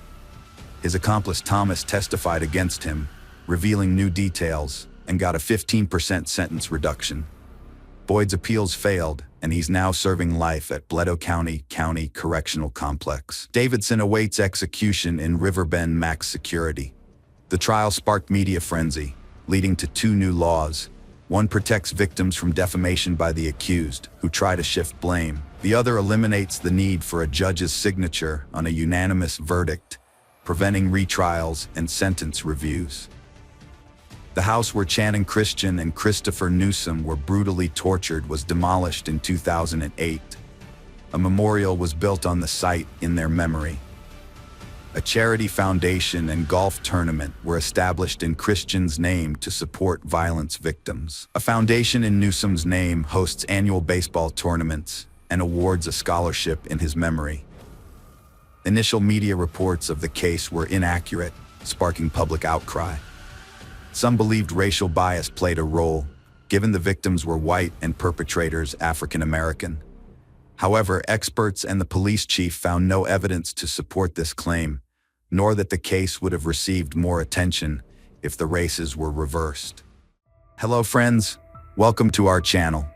Today we're going to take a look at another horrible case with you, the case of Nicole Laub. Around 5 p.m. on August 19, 2014, a man called Portland's Emergency Services in Oregon, USA, to report a woman who had been stabbed in the chest. The victim was still alive but struggling to breathe, so the caller urged the operator to send an ambulance to the Timber Creek apartments as quickly as possible. As police officers rushed to the scene, they had no idea that the victim's final words would hold the key to cracking the case. The victim, later identified as Nicole Laub, had been receiving assistance from the couple living at the crime scene when paramedics arrived. Despite their best efforts, Nicole sadly succumbed to her injuries, but not before uttering a crucial phrase. The detectives spoke with the 911 caller, who provided a more detailed account of what had occurred. While walking down the stairs of the apartment building towards the parking lot with his wife, the man heard a scream. He turned to his right and saw a woman running towards them, shouting, "He stabbed me! He stabbed me!" The woman explained to the couple that she did not know her attacker, but was able to describe him as wearing camo pants and a black hoodie. The manager of the Timber Creek Apartments identified a 29-year-old colleague, Nicole Laub, as the victim. She had been working as a leasing consultant at the complex for a few weeks. On August 19th, as part of her duties, Nicole drove a golf cart around the complex to deliver lease renewal letters to residents. Each applicable resident also received a balloon tied to a package of popcorn. Based on Nicole's notes and the map found in the golf cart, detectives pinpointed the likely location of the attack to a specific stairwell breezeway at Timber Creek. They also discovered several pieces of evidence that supported this theory, including a trail of blood droplets leading from the stairwell and leaflets scattered at the foot of the stairs. During the investigation led by the Washington County Sheriff's Office, multiple witnesses came forward reporting a suspicious individual, described as a young male wearing a black hoodie and camel-colored pants, seen in the vicinity of Timber Creek around the time of the attack. By analyzing the reports and timelines of each sighting, detectives were able to reconstruct the path the suspect took to enter and exit Timber Creek. Over 20 law enforcement officers, aided by K-9 units, conducted an intensive search. The Washington County Search and Rescue Team focused on the wooded areas surrounding Cedar Mill Creek, which flows through the Timber Creek apartment complex. During the search, several items were found and sent to the lab for analysis to determine their potential evidentiary value. While the detectives did not reveal the specifics of their discoveries, they stated that they were exploring every possible scenario. The investigators were working to determine the motive behind the brazen daylight attack in an apartment complex home to over 1,000 residents. They informed Chris Lobb, Nicole's husband, about the incident. Nicole already had a daughter when she met Chris, who had 2 daughters from previous relationships. The couple later had a son together after getting married. As a teenager, Nicole survived cancer and developed an interest in fitness and bodybuilding. She took part in competitions and aspired to become a coach someday. The police took steps to identify the perpetrator, ruling out robbery as a motive, since nothing was stolen and no attempt was made to remove her clothes. This led detectives to suspect that the attack might be motivated by personal reasons, prompting them to focus their attention on Chris, Nicole's husband. As William once wrote, "Love that transcends this world cannot be separated by it. Death cannot destroy what is immortal." Nicole was an extraordinary woman, a devoted wife, exceptional mother, and a friend to everyone. She was never afraid to express her faith or opinions openly with others. Her ultimate goal was to leave this world a better place than when she entered it. Meanwhile, during interviews with Timber Creek Apartments residents, police identified 2 additional witnesses who reported seeing a man wearing a black hoodie and camouflage pants. This couple claimed to have seen a man matching the suspect's description running across the road without looking around, approximately at the same time Nicole was attacked. The witnesses saw the man, with his hood up, running towards the houses directly across the street from the Timber Creek Apartments. Based on witness descriptions, detectives created a composite sketch of the suspect, which was promptly distributed throughout the city and featured on television news programs. Authorities urged anyone who recognized the individual, even if only slightly, to come forward with information. Detectives collaborated with their informants, seeking any information that could lead them to the murderer's whereabouts. The suspect's sketch generated several promising leads. One such lead came from a man who claimed his son was acquainted with an individual named Taylor. Allegedly, Taylor had been intimidating people with a knife recently. The police located Taylor and brought him in for questioning. During the interrogation, Taylor made some bizarre statements, leading investigators to suspect he might be struggling with mental health issues. When asked about Nicole, Taylor responded unequivocally, stating he was responsible for her death. However, his story was riddled with inconsistencies, parroting details from the news and fabricating unrelated information. Consequently, the police ruled Taylor out as a suspect. After the police released the suspect's sketch to the news, they received a new lead about a man named Nick with a prior criminal record. Although Nick bore some resemblance to the sketch, his criminal history did not involve physical harm to others. The police brought Nick in for questioning, but his behavior raised suspicions. When questioned about Nicole's case, Nick denied any involvement and requested a lawyer. Following this, the police obtained a search warrant for Nick's home, where they found a black hoodie and camouflage pants. However, the hoodie did not match the witness's description, as it featured a prominent white logo on the front. The police sent the clothing to the lab for analysis, but no evidence linking Nick to the crime was found. They also obtained Nick's mobile phone records, which showed he was not near the crime scene at the time of Nicole's attack. As a result, the police cleared Nick as a suspect, and the investigation came to a standstill. Chris Laube spoke to reporters about the difficult time his family was going through. He couldn't shake off the thoughts of what had happened to Nicole, his mind constantly racing with unanswered questions and different scenarios. "The hardest part is not having answers," he said. The police were concerned the perpetrator might strike again, and sadly, their fears were realized. On September 13, 2014, just 3 weeks after Nicole's death, the Eugene Police Department in Oregon received a disturbing call. Eugene is Oregon's second-largest city, located about 100 miles from Portland. On September 13th, a resident was attacked while leaving a bar near Autzen Stadium after watching a game. That evening, 39-year-old Heather Miller had gone to a nearby bar to watch the game. When the game ended around 8 p.m., she decided to head home. Since the streets were almost empty, she left the bar to call a cab, but discovered her phone was out of battery. Her next move was to walk closer to the stadium in hopes of hailing a taxi. While walking along the sidewalk, she soon noticed that someone was walking behind her. Crossing to the other side of the street and turning around, she saw that the man following her had done the same. She quickened her pace, but soon felt a blow to the back of her head, which knocked her unconscious.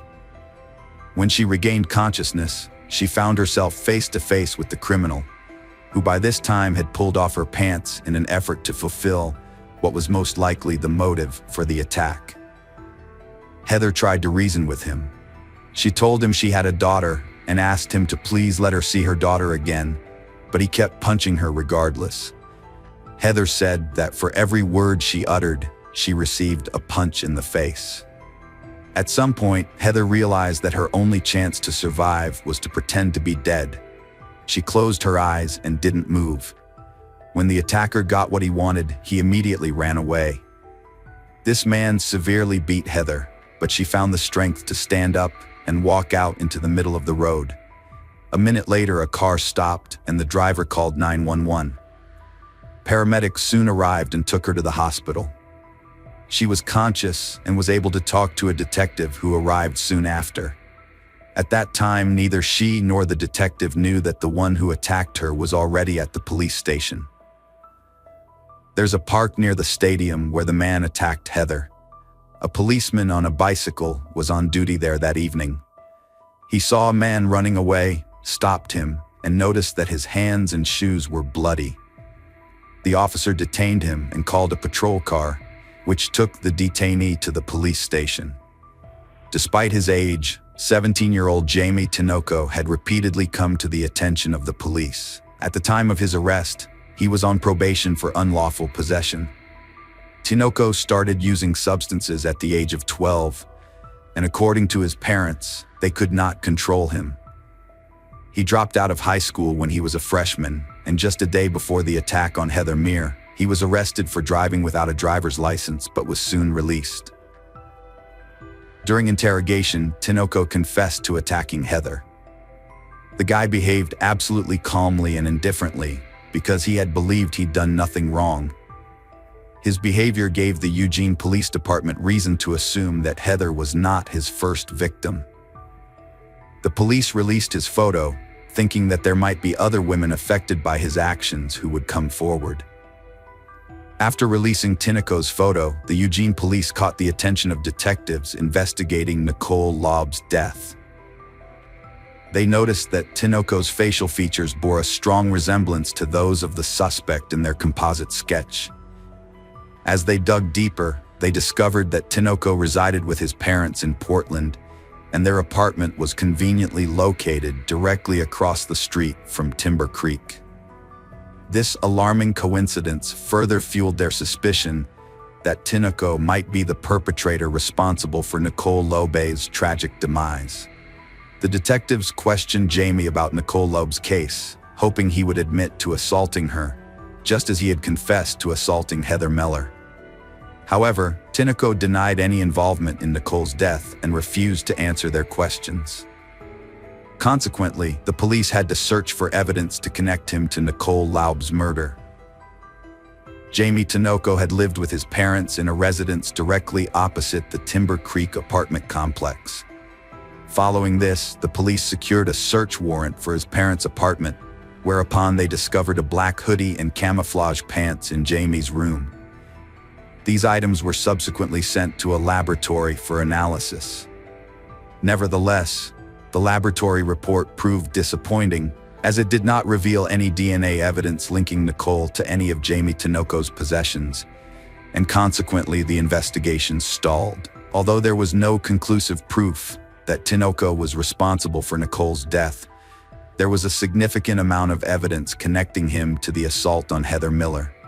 During the trial related to the attack on Heather Miller, Tinoco did not dispute his involvement and even seemed to take pride in his actions, presenting himself as a youthful gang member. He was unapologetic, smiling, and conveying a sense of no remorse for what he had done. Tinoco had wandered away from a group of young offenders who were on a supervised trip with the Washington County Juvenile Department. He approached Heather from behind, hit her, knocking her out, and then pulled her into the bushes near Watson Stadium. As a result of the attack, Heather still experiences nightmares and flashbacks. She also suffered physical harm, including a chipped front tooth. Additionally, the attack left her with a broken nose and other injuries that required reconstructive surgery to fix.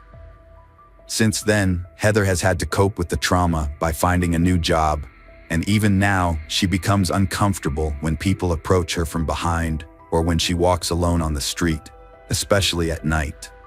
Heather Miller clutched two family members' hands as she sat with more than a dozen supporters before reading her statement aloud in the Lane County Circuit Court. Tinoco appeared to be grinning in court as the victim stood recalling the disturbing details of her attack, how she begged for her life to see her daughter again.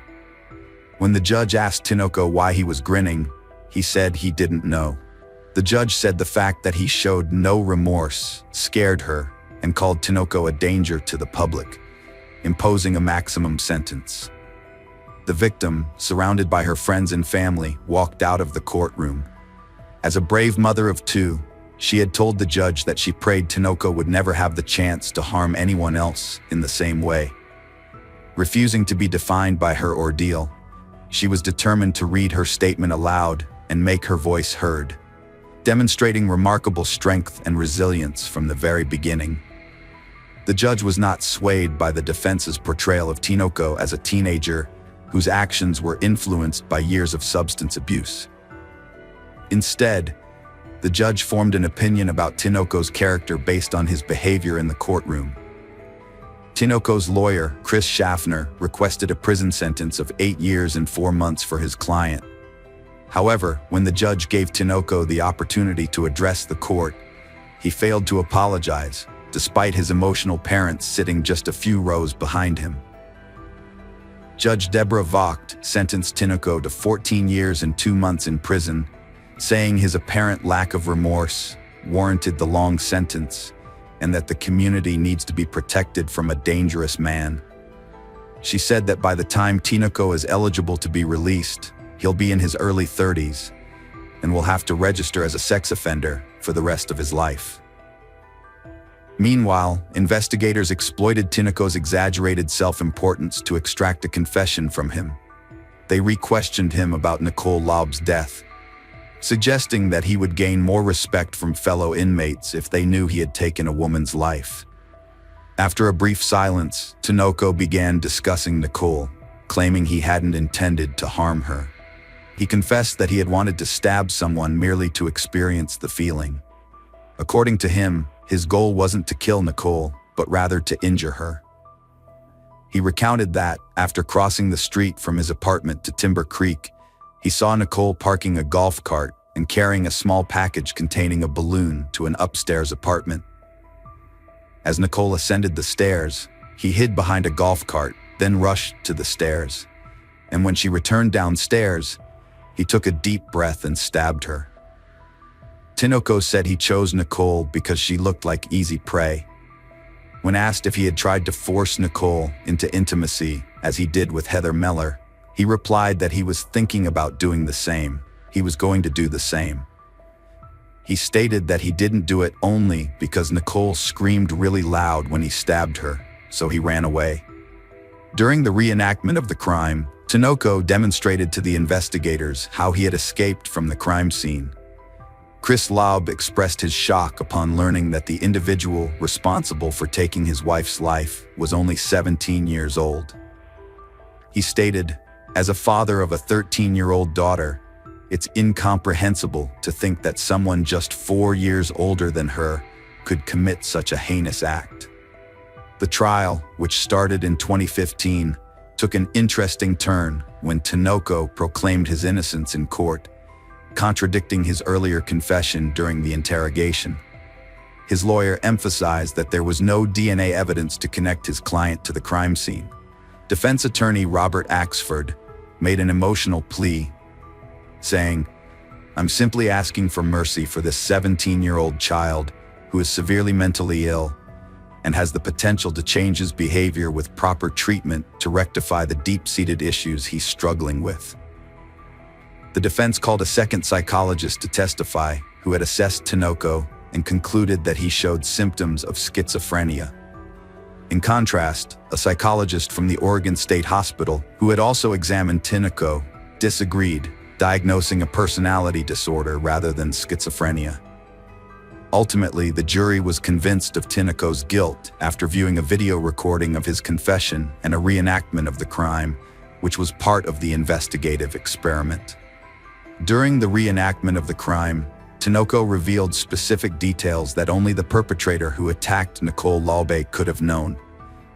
In the penalty phase, the jury faced two options: sentencing Tinoco to life imprisonment without parole, or to life imprisonment with the possibility of parole after 30 years. However, the jury decided that there were not enough mitigating circumstances to justify a life sentence with the possibility of parole after 30 years. Consequently, Tinoco was found guilty on all counts in 2017. Tinoco, who was already 20 years old at the time, was standing at the front of a Washington County courtroom between his two attorneys as Circuit Judge Kirsten Thompson asked if he had any words before she officially sentenced him to life in prison without parole. He held his hands down below his waist in front of him, his mouth twitching. "I ask for forgiveness," Tinoco said. He then sat down. Chris Laub, Nicole's husband, said Tinoco's family approached his family after the sentencing.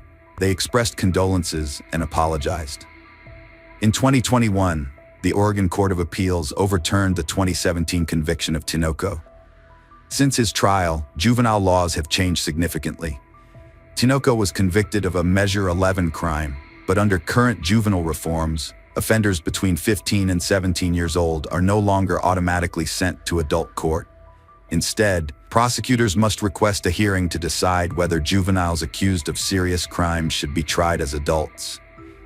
If Tinoco is retried and reconvicted, his defense team may seek a lesser sentence.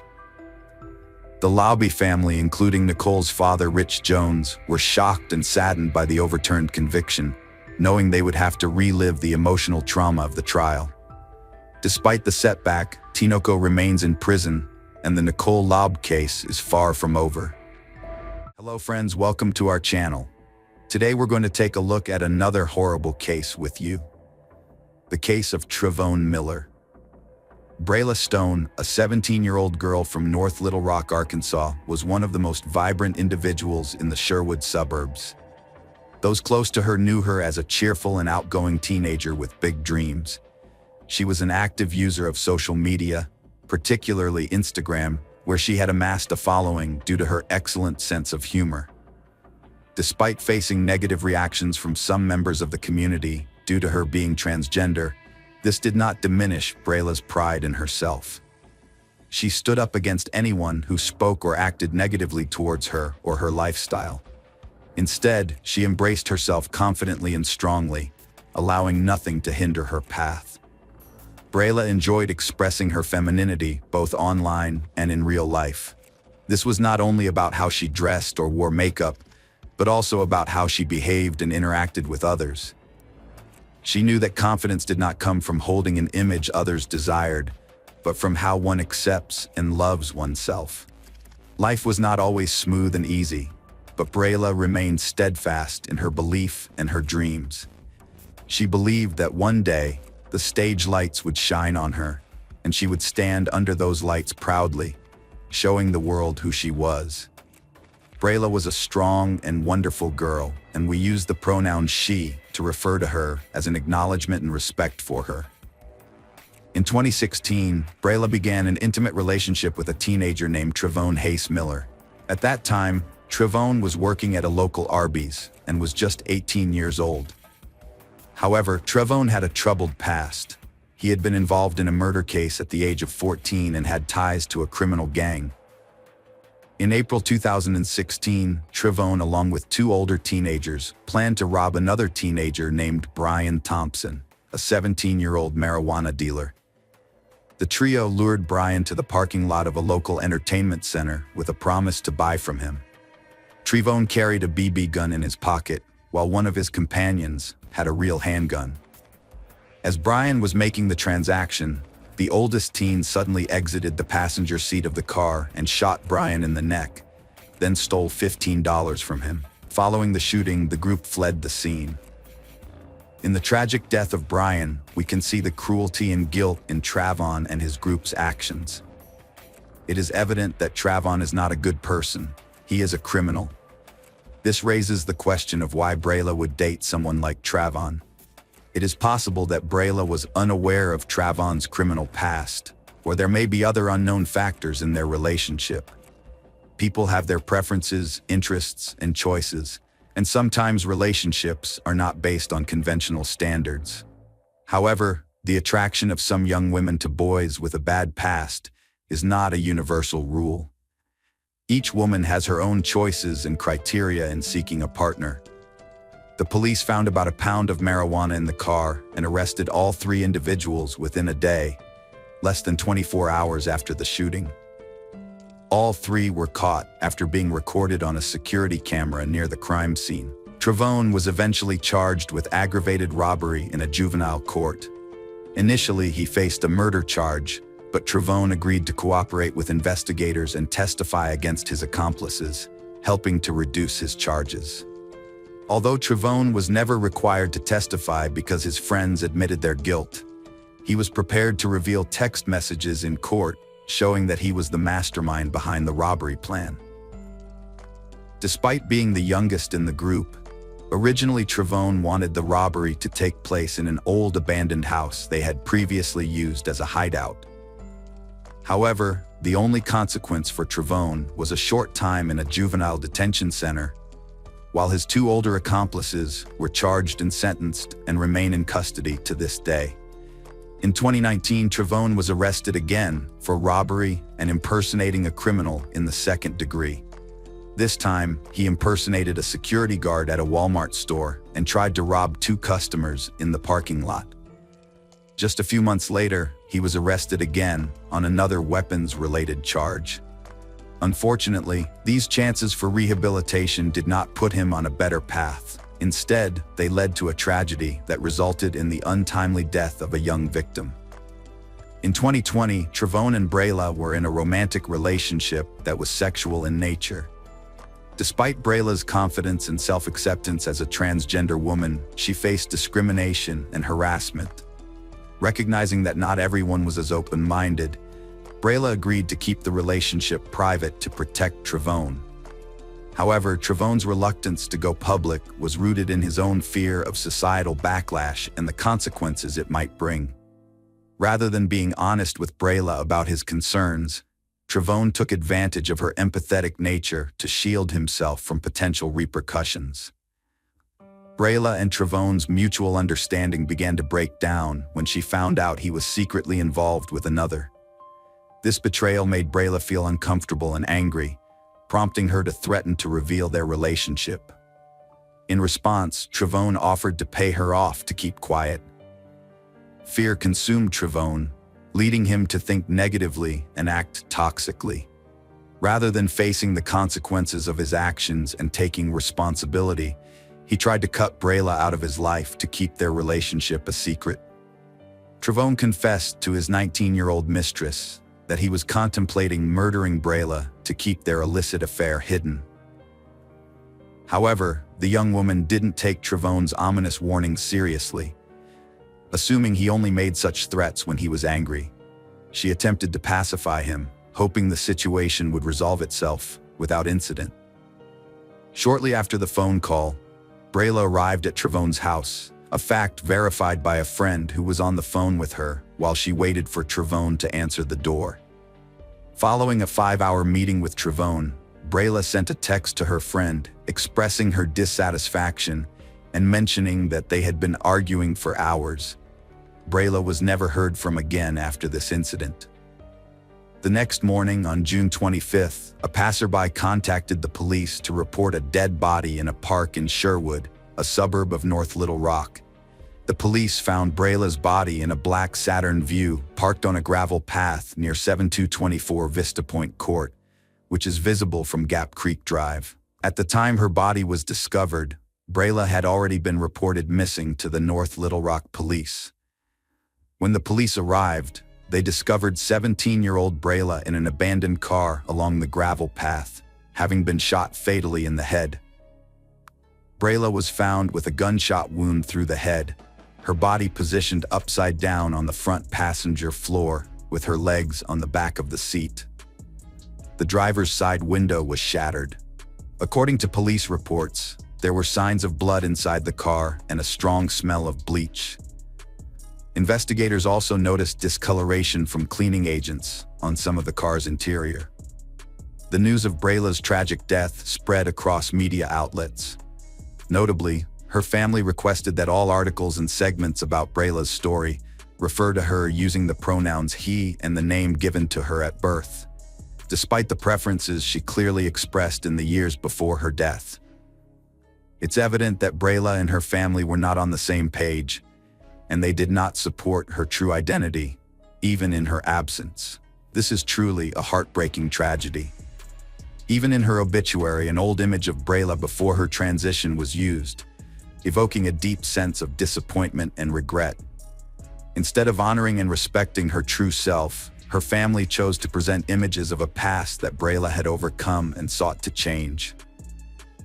This reflects the negative aspects of a society still reluctant to accept and respect individual diversity and identity. It highlights a sense of injustice and pain as a person who, with all their efforts and courage to become the best version of themselves, is still undermined and overlooked.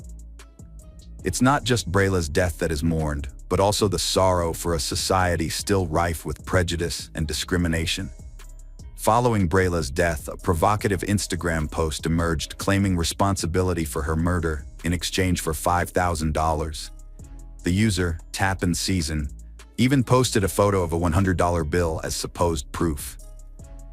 However, after 24 hours of intense backlash, the user confessed that they were, in reality, a 15-year-old seeking attention and had fabricated the entire story. This reckless and inexcusable act caused unnecessary confusion, grief, and fear within the community, particularly among Brayla's family and friends. The lack of prompt police action against the imposter further exacerbated feelings of insecurity and frustration. Although the teenager may avoid legal repercussions, the gravity of their actions remains severe. It is hoped that as they mature, they will come to understand the gravity of their behavior and learn from this experience, eventually becoming responsible adults who respect others and value integrity. It took the police 7 days to catch Travone. According to the arrest report, Travone became a prime suspect for the Sherwood police soon after the incident. A friend of Brayla's had informed the police that Brayla was with Travone on the night she was murdered. This friend also revealed that the location where Brayla's body was found was a spot Travone often visited for secret meetings, which was near his home in Sherwood. Additionally, Travone's manager at Arby's quickly contacted the police after Travone called her following his shift on the day Brayla died. Travone told his manager that he was overwhelmed, had messed up, and wouldn't be returning to work for a long time. When the manager asked Travone what he meant, he just said she would find out soon enough. As soon as the manager heard about Brayla's body being discovered, she informed the authorities. Eventually, on August 3rd, Trevone was taken into custody. In court, the prosecutor claimed that Trevone murdered Brayla to silence her and prevent her from revealing their secret sexual relationship. Apparently, Brayla had discovered that Trevone was simultaneously dating another woman and had threatened to expose their past intimacy in public.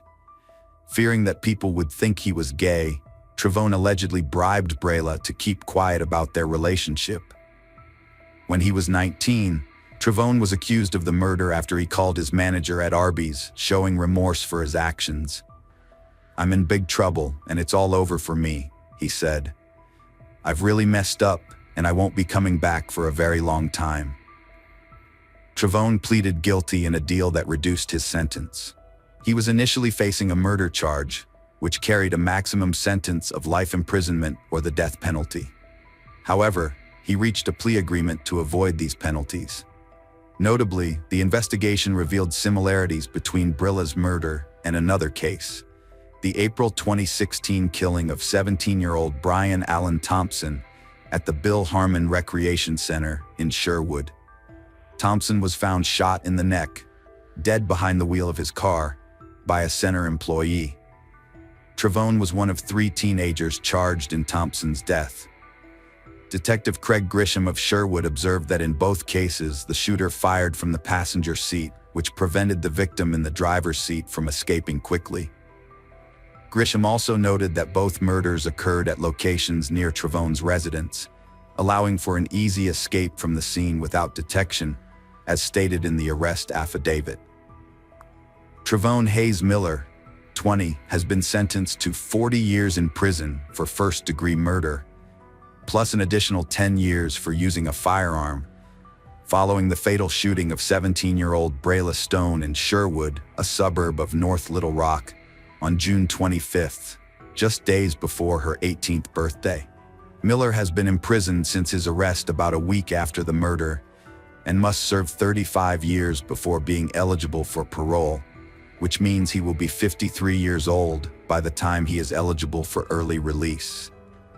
As part of a plea agreement negotiated by his attorney, Burke Moore, and Deputy Prosecutor John Johnson, the murder charge was reduced. Brayla was among the 44 known transgender individuals in the U.S. who lost their lives to violence in 2020, marking the highest annual toll on record. Unfortunately, this alarming trend persists, with 34 fatalities already reported this year. It's likely that the actual number of victims is even higher, as some cases may have been misreported or underreported due to misidentification of the victims' names or genders by police or the media. Transgender activists, notably journalist Ashley Marie Preston, demanded attention to the murder of Brayla and urged for immediate action. They also implored the media to respect the family's request and use Brayla's birth name instead of her preferred name. Tonight, local groups are organizing a candlelight vigil in her memory at Bowl Park in Little Rock. Furthermore, a petition on change.org has gathered over 100,000 signatures. John emphasized that the tragic and often silent losses of Black transgender people, gay individuals, and non-binary persons, as well as the ongoing struggles of Black girls, will not go unnoticed, especially as we commemorate 51 years of pride and resistance that began at Stonewall. Meanwhile, mostly white reporters and media outlets led by white individuals are publishing reflective pieces that focus on the benefits gained by white gay people. Yet Black lives, particularly those of Black transgender women and girls, continue to be put at risk as people demand policy and practice changes that recognize and protect them. Following the tragic death of Brayla, local LGBTQ+ supporters in Central Arkansas came together to hold vigils in her memory. The Art Revolution Center, a Little Rock-based organization that focuses on youth, paid tribute to Brayla as someone who always made sure others felt comfortable being themselves and expressing their identities. The center invited those mourning her loss to wear her favorite colors, red and purple, as a way to honor her. Brayla's life was tragically cut short at the tender age of 17. Today we're going to take a look at another horrible case with you. The case of Diana Quer. On the morning of August 22, 2016, residents of the small Spanish town of Pobo do Caramal, hurrying to work, discovered flyers posted throughout the town. Dedicated volunteers had tirelessly pasted them on every building. The flyers featured a photograph of a young 18-year-old woman named Diana Quer. The young woman had a very slender build, standing about 6 feet tall. Her black hair, brown eyes, and delicate features made her appearance quite captivating. The evening before her disappearance, she was wearing pink shorts, a t-shirt, a white sweatshirt, and black sneakers. The description said her left home the night before and suddenly disappeared. Since last night, her family, along with volunteers and special services, have been desperately and tirelessly searching for the missing girl in every possible way. They have thoroughly searched every street and explored every corner, hoping to find some trace and bring Diana home. Juan Carlos, Diana's father, was in Madrid but wasted no time in contacting the police to trace the calls from his daughter's phone and find out the last location of her phone. He also contacted the local newspaper and urged residents to help with the search. If you have any information, even the smallest, contact the police. The police need your help, Diana's father reported. Diana's mother, deeply distressed, pleaded with the public, "We are doing everything we can to find Diana, but we still haven't gotten any answers. If you have any information, please help us. We are in a situation where even the slightest rumor can become important and help us find our daughter." Diana Quer was born on August 12, 1998, in Madrid. She was the daughter of Diana Cristina Lopez Pinel Pinjo and Juan Carlo Quer, and had a sister named Valeria. The family was quite wealthy and closely related.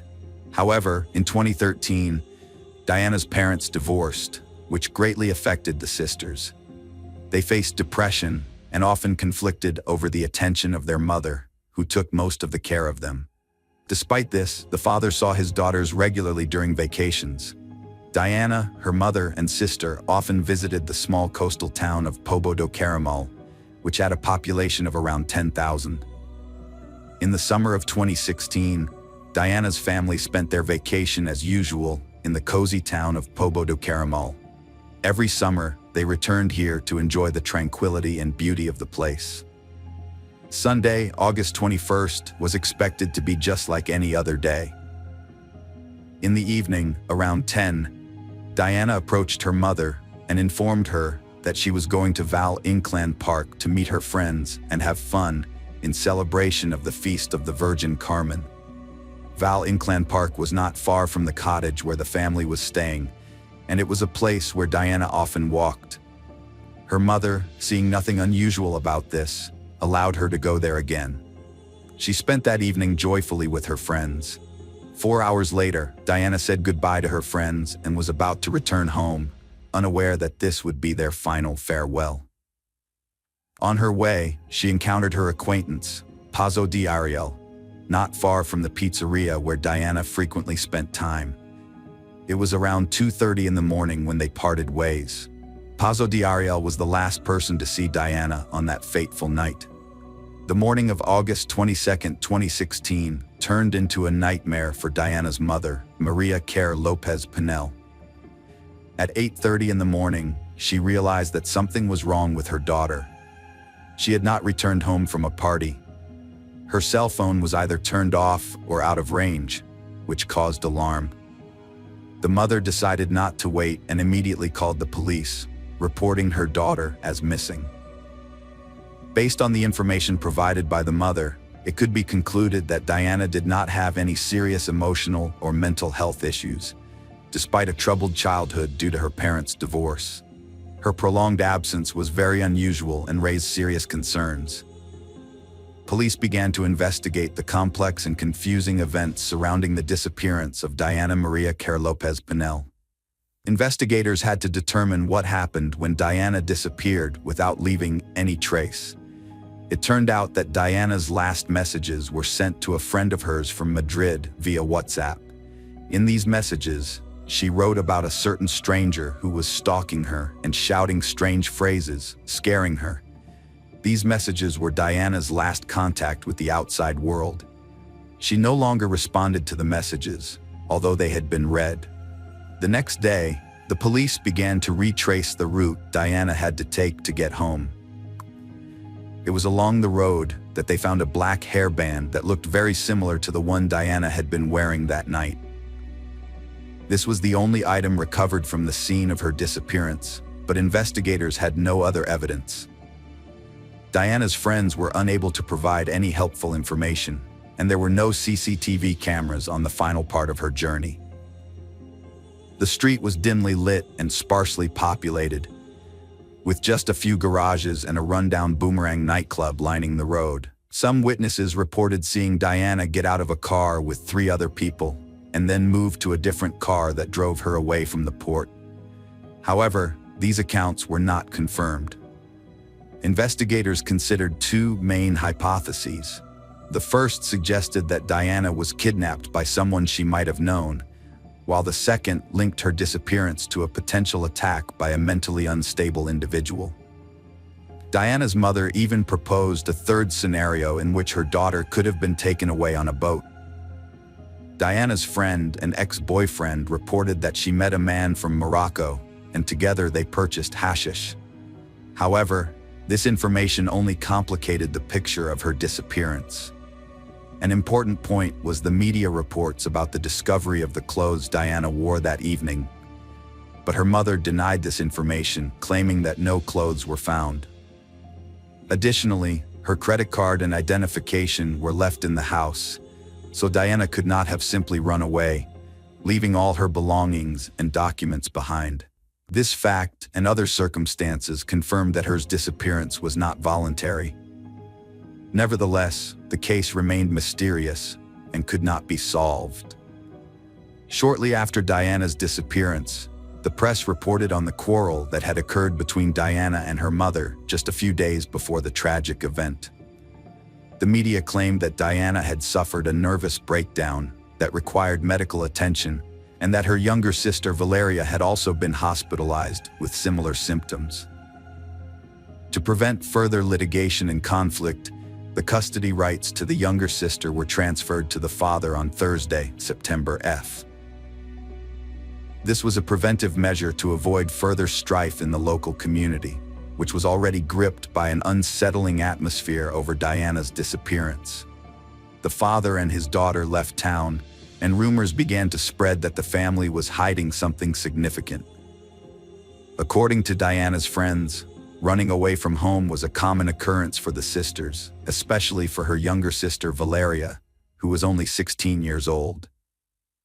The family dynamics were complicated, and arguments between the mother and the daughters were not uncommon. This information became public, and the immediate question that arose was, why was the mother so anxious when Diana didn't return home if her had frequently left home before? On Wednesday, August 31st, Diana's parents did not show up for a scheduled press interview where they were scheduled to provide details about the investigation. The family lawyer explained that the parents were emotionally devastated at the thought that they might never see their daughter again. The newspaper El Mundo published an article on September 11th that shed light on other aspects of the family's life. It said the mother's statement that Diana did not have mental problems was contradicted by information about her disappearance in April, during which time Diane left home for 3 days and her mother did not contact the police. She would turn off her phone to anger her mother and said she no longer wanted to live with her. Letters written by Diana and Valeria to each other also appeared in the press, from which it became clear that both sisters were going through serious emotional problems. Valeria has even been hospitalized several times over the past year, once having to have her stomach pumped due to an overdose of prescription drugs. In the absence of progress in the investigation into Diana's disappearance, prosecutors have launched an investigation into the abuse of the Lopez family's youngest daughter, Valeria. The investigation into Diana's disappearance continues to be intense and is moving at full speed. Forensic experts seized several items belonging to her, including a toothbrush, a comb, a personal computer, her diary, and some prescription medications. These items were subjected to a thorough analysis. Investigators then began questioning Diana's acquaintances, including a young Moroccan man with whom Diana had a brief affair.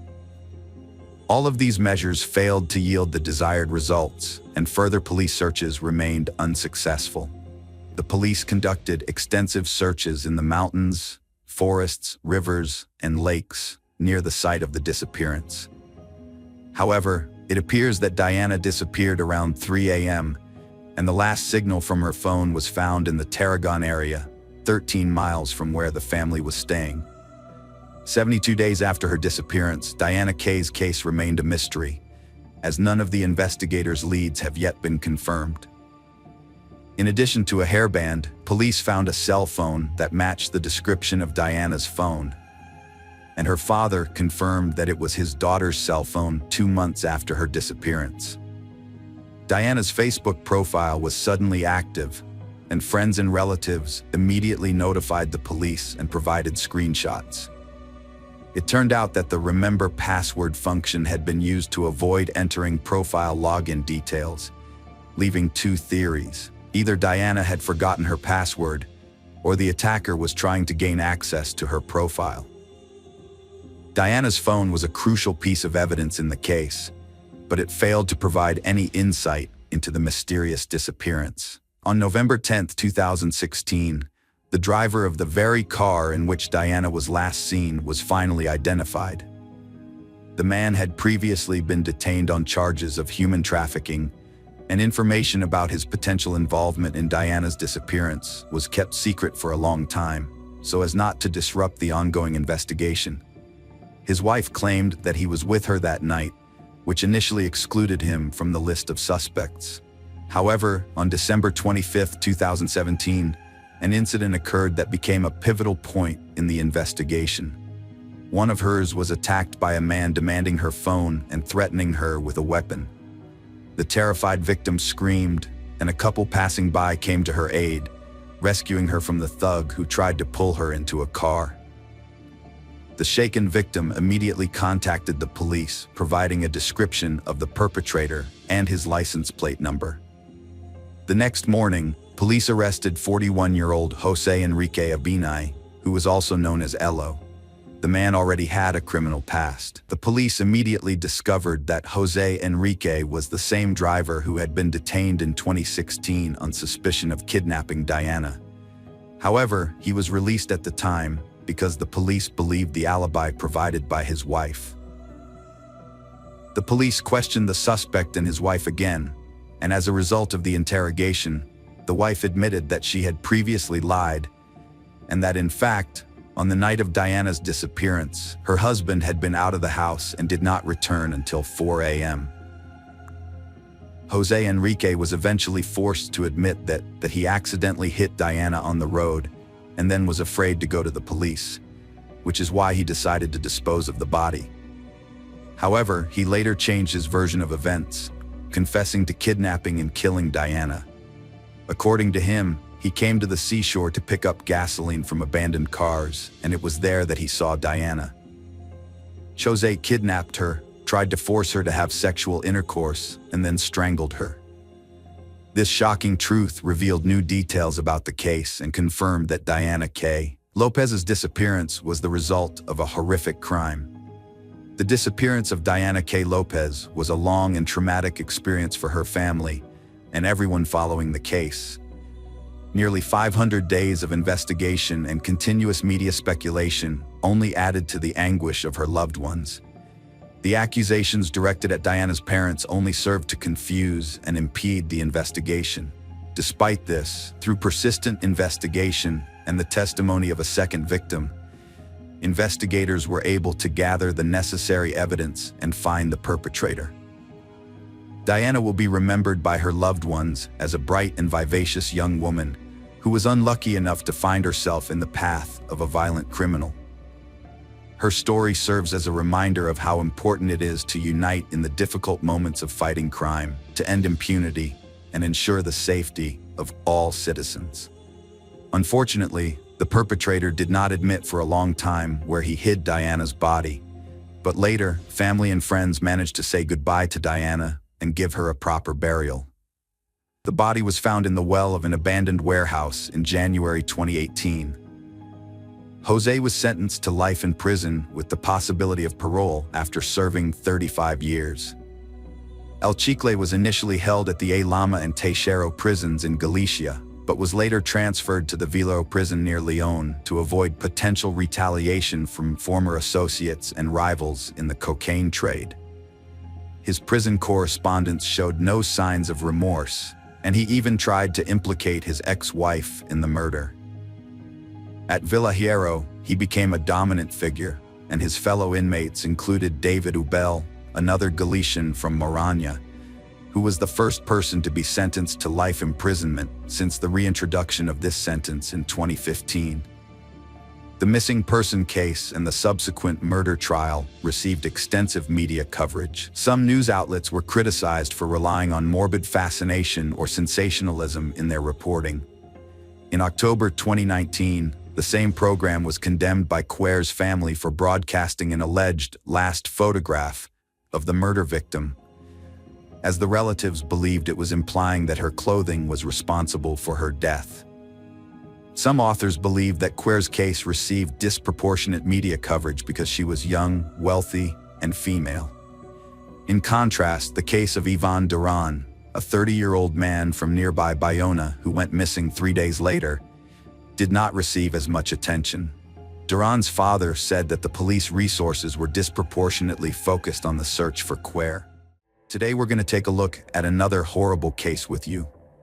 As the police started their search, they encountered a series of unexpected twists that no one could have predicted. Eventually, the detectives managed to uncover the truth about the girl's fate, but no one was ready for it. Rowan Ford was born on April 11, 1998, in San Diego, California. Her parents divorced when she was young, and her mother, Colleen, moved with her to a small town called Stella in Missouri. Later, her mom met a man named David, and they got married. Colleen had several children from a previous marriage, and soon after their wedding, she and David had a daughter together. Altogether, Rowan had 2 sisters and 2 brothers, and they shared a very close bond. She spent a lot of time outdoors, riding her bike around town, enjoying swimming, and indulging in her passion for drawing. She also liked going to Sunday school at the local church, where she always volunteered to help other kids who had some issues with their tasks. In November 2007, when Rowan was 9 years old and in the 4th grade at the local elementary school, her mom worked the night shift at a store, while her stepdad spent most of the day on the farm. This left Rowan often fending for herself, which made her very independent. On November 2nd, she stayed home alone as usual. Her mom went to work, and her stepdad hadn't returned from the farm yet.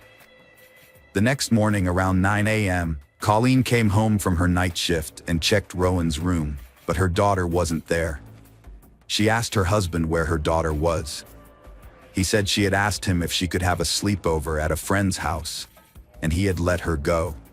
He didn't even ask the friend's name because their town was very small, and he wasn't worried about anything happening to her.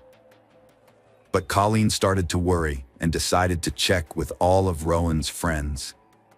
Since there were only a few streets in their town, it didn't take long, but none of them had seen her, and she hadn't stayed over at any of their houses, which made her mother even more concerned. Colleen searched the whole town but couldn't find her daughter. She went back home and told her husband that Rowan was nowhere to be found. She asked him to call the police and report her missing, but he reassured her that everything was fine and that she would come home soon. After waiting for several more hours with no sign of Rowan, Colleen took matters into her own hands and dialed 911 herself. The local sheriff immediately organized a search operation. He went to their house to speak with David, as he was the last person to see Rowan before she disappeared. David said that on that evening, while he was working on the farm with his colleague Christopher, their mutual friend Nathan came by. They all decided to go to David's place to have some drinks and play pool. They stopped by the store, bought some alcohol, and went to David's house, where they spent several hours. Later in the night, Christopher asked Nathan to drive him home to the neighboring town where his trailer was, and they persuaded David to join them to continue the fun. Before leaving the house, he checked on Rowan in her room, seeing that she was asleep. David left with his friends, stopped by the store again, grabbed more alcohol, and headed to Christopher's trailer, where they continued drinking for about an hour. After that, David decided to head home and asked Nathan to give him a ride. Nathan agreed, but chose to take back roads instead of the main highway. By that time, he was quite drunk and didn't want to risk encountering the police. Nathan dropped him off and drove home, while David went straight to bed. Soon after, he was awakened by Rowan, who asked if she could sleep over at a friend's house. Without much thought, he agreed and fell back asleep. Police approached this story with some skepticism. What puzzled them most was the fact that a 9-year-old girl decided to go to her friend's house in the middle of the night, and her stepfather let her go without even asking which friend she was talking about. The sheriff considered that David might be hiding something or directly involved in Rowan's disappearance, but he had no evidence to support this theory. Police searched the town and its surroundings until late at night. Local residents immediately joined the search, as they all knew Rowan's family and wanted to help.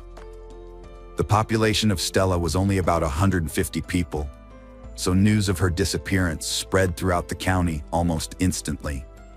People were used to being able to let their children play outside without a worry, as nothing ever happened in such a quiet place. But now, Rowan had vanished without a trace, and the police were unable to find her. For a whole day, the residents of Stella were in a state of panic. The first day of the search yielded no results. On November 4th, the police went to the neighboring town to speak with Christopher, who fully corroborated David's story.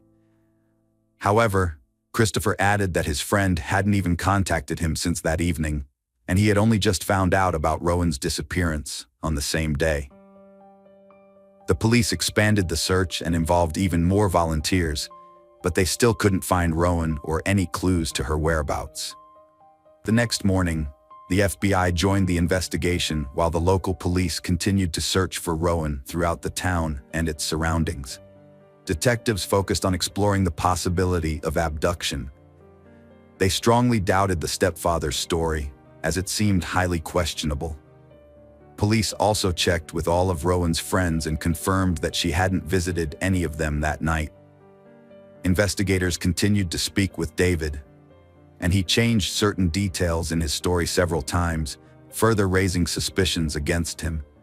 For instance, he gave conflicting timelines for his absence from home that night, and even said that perhaps Rowan hadn't asked him for permission to go to her friend's house and just left without his knowledge.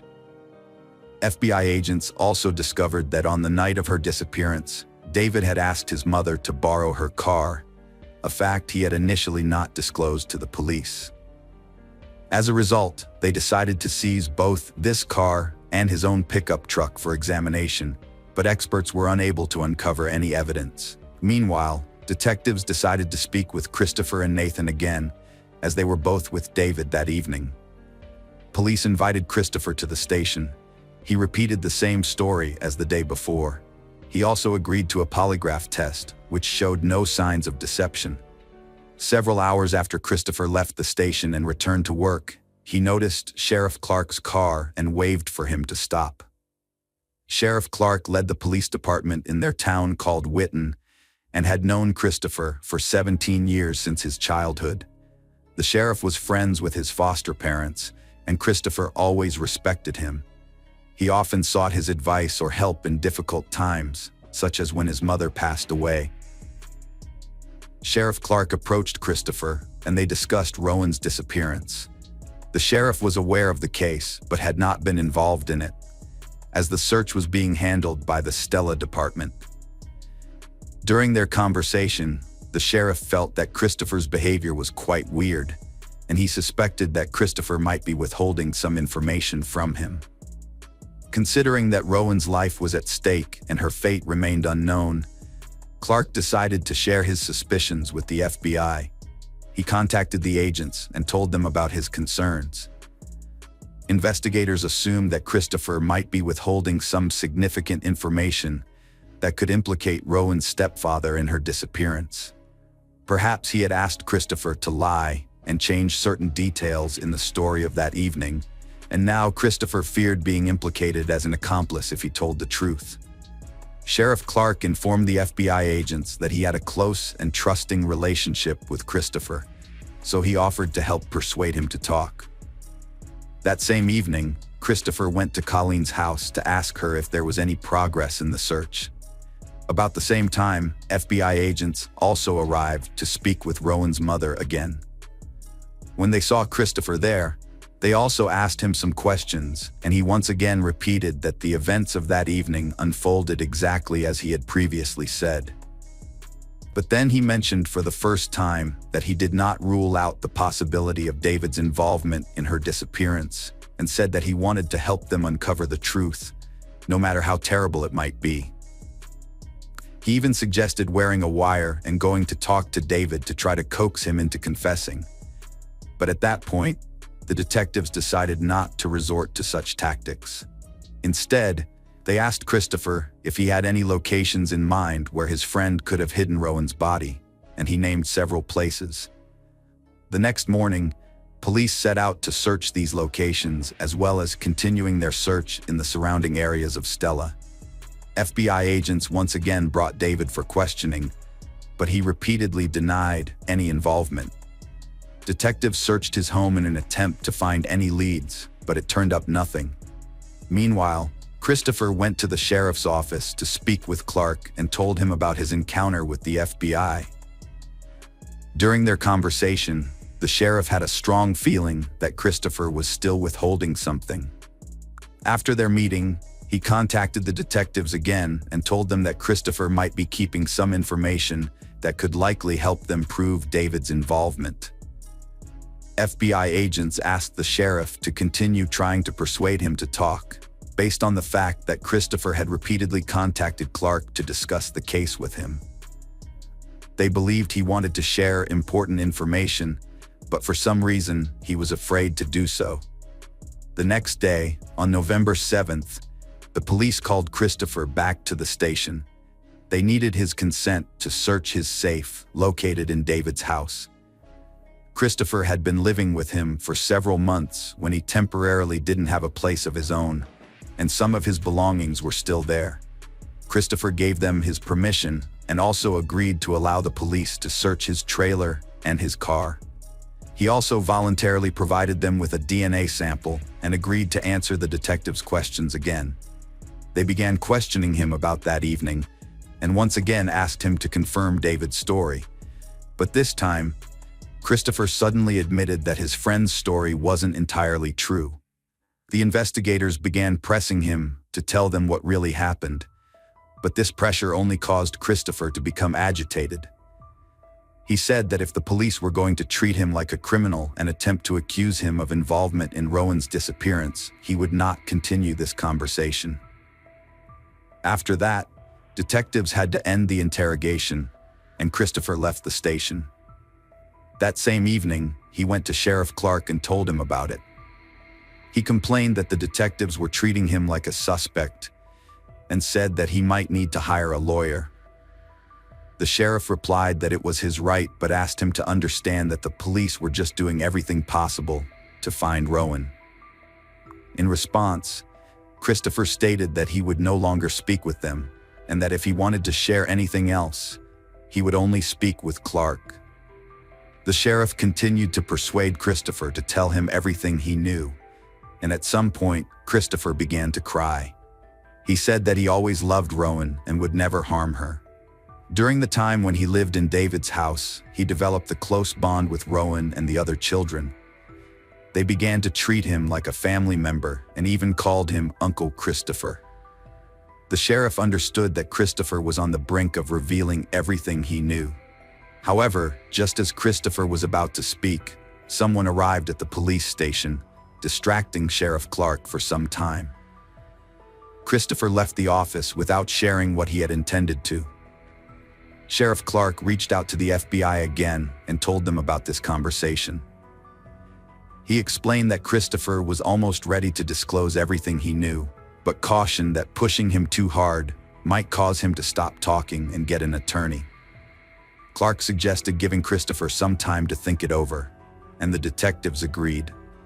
The search for Rowan continued the next day, again with no luck, but everything changed on November 9th, a week after her disappearance. Search groups reached a remote area near a town called Powell, 10 miles from Stella. There, amidst fields and trees, they discovered a large pit in the ground. When they looked there, they found Rowan's body concealed under leaves and debris. She was missing all clothing below the waist, except for one sock. Medical experts found signs of strangulation and also determined that she had been sexually assaulted. Shortly after the body's discovery, FBI agents contacted Sheriff Clark and asked him to speak with Christopher again, hoping he would now reveal everything. Sheriff learned that earlier that morning, Christopher had visited the station when he wasn't there and informed other officers that he needed to speak urgently with Clark. The sheriff set out to search for Christopher, checking all the places where he might be, but the man was nowhere to be found. It continued until Christopher called Clark himself. He was clearly distressed and asked if he was being followed. He explained that after hearing the news about Rowan's body being found, he drove around town to clear his head and noticed a gray car tailing him. Sheriff Clark replied that he knew nothing about any surveillance and suggested meeting Christopher in person. When they met, Christopher was visibly nervous and expressed concern for his safety. He feared that after Rowan's body was discovered, he might be accused of murder, and someone might seek revenge against him. Clark took him to the station and said that now that the case had been classified as a homicide, it was time to reveal everything he knew. Christopher began crying again, and the sheriff asked him to tell what David had done to Rowan. In response, Christopher stated that there were too many people at the police station and he didn't want to discuss it there. He suggested going to a quieter place and mentioned a small bridge located a few miles from their town. Clark agreed, and they drove there together. As they got out of the car, Christopher unexpectedly raised his hands and said that the sheriff should handcuff him. The sheriff was surprised and replied that it wasn't necessary, but Christopher insisted, saying, "After what I tell you, you'll have to do it." After this, he began talking. Christopher repeated the first part of the story he had told the police many times. He, along with Nathan and David, went to his trailer where they continued drinking. Sometime later, his friends decided to head home, and David asked Nathan for a ride. They said they would take back roads to avoid the police and left. But then Christopher started telling something that shocked the sheriff to the core. He claimed that he wanted to sexually assault Rowan and quickly came up with a plan. Knowing his friends would take quite some time on the road through the fields, he got into his car and drove straight to David's house, taking the main highway. He entered Rowan's room, picked her up, and carried her to his car, doing it all so that she wouldn't wake up. After that, he took her to his trailer where he assaulted her. According to him, she only woke up at that moment and tried to resist, but she couldn't break free. Christopher didn't turn on the lights or speak to her because he didn't want Rowan to recognize him. After the crime, he planned to take her back home and leave, but things didn't go as planned. When he carried Rowan out of the trailer, the moon was shining brightly and she saw his face. Christopher panicked, grabbed a rope, and strangled her. When she passed away, he loaded her body into the car and started thinking about what to do next. At first, he wanted to dump her from the bridge, the same one where he stood with Sheriff Clark, but Christopher realized that her body would be found too quickly. So, he got behind the wheel and began driving around the county, considering other options. Soon, he remembered the large pit near the neighboring town and headed there. He dumped the body into the pit and tried to cover it with branches, but the pit was too large, so everything fell down. When he returned to the trailer, he found traces of Rowan's blood on his clothes and mattress. Christopher also realized he needed to get rid of her pants, underwear, and the rope he used to kill her. He collected all these items and placed them in a large barrel intending to burn them. However, Christopher quickly realized that such a fire would definitely attract attention, so he dragged the barrel into the shed, closed the door, and started the fire there. Sheriff Clark was completely taken aback by this story. All this time, he thought David had committed the crime, and Christopher was just withholding some information. It was hard for him to believe that the man he had known for almost 20 years was capable of such brutality. Christopher himself had 3 young children, and although he didn't live with them after divorcing his wife, he always seemed like a decent man to him. But reality turned out to be way more chilling. After Christopher finished his story, he agreed to voluntarily go to the station, and the sheriff didn't handcuff him. Only after they arrived and the man repeated his confession to the FBI agents, he was arrested on charges of murder. Christopher also signed a voluntary consent to search his trailer and car. Ending his confession, he added that he regretted his actions and said that he cried like a baby all the next day. The detectives immediately went to speak with David and informed him that Christopher had confessed to the murder. Considering David's strange behavior and inconsistent statements, they suspected that he might have been covering for his friend. However, they were met with an even more shocking twist. When David was brought in for questioning, he suddenly changed his version of events. According to him, the night he returned home and found Rowan missing from her room, he realized that Christopher might have taken her. So, he took his mother's car and drove to his trailer. Upon entering, he saw the girl on the bed with Christopher leaning over her. Instead of rescuing Rowan, David decided to join in. He also sexually assaulted her. Then he helped his friend kill her and dispose of the body. David added that during the ordeal, his brain simply shut off, and he remembered nothing about the night for several days. The detectives, who were not expecting such a twist, went back to Christopher to confirm David's words. However, Christopher stated that his friend was not involved and that everything happened as he had told them. This further baffled the detectives, but Christopher's story matched the facts. Medical experts confirmed that the victim had been strangled with a thin rope, a detail only the killer would know. During a search of the trailer, the police found a barrel with ashes. In his car, they also discovered hair comparable to Rowan's. Despite investigators still being unable to confidently determine whose version of events was truthful, both men provided incriminating statements. So David was also arrested, and the cases were sent to court. During the trial, Christopher filed a motion to exclude all his statements from the case materials, claiming he was unaware they could be used against him and that the police violated his rights. But the judge denied this motion since all his conversations with investigators were entirely voluntary. Christopher also attempted to plead mitigating circumstances, pointing out his difficult childhood. From an early age, he was constantly shuffled between biological and foster parents, which greatly impacted him. Christopher also invited an expert who claimed he had signs of developmental issues, but none of this helped him avoid punishment. In 2012, 5 years after the murder, he was sentenced to death. He tried to appeal this sentence, but to no avail. As for David, the situation was much more complicated. He admitted to assaulting and killing Rowan, but there was one serious problem. His version contradicted Christopher's statements. If the prosecution decided to charge David with murder, it could potentially lead to Christopher's sentence being overturned, and David might also avoid responsibility. Considering there was no solid evidence against David, such as DNA, the prosecution could not take such a risk. In fact, they still weren't sure if he was involved at all. The prosecution did not rule out the possibility that David might have indeed committed the crime together with Christopher, but there was no evidence to support this theory. In the end, a difficult decision was made. To avoid the risk of Christopher's sentence being overturned, they reduced David's charges to much lighter ones.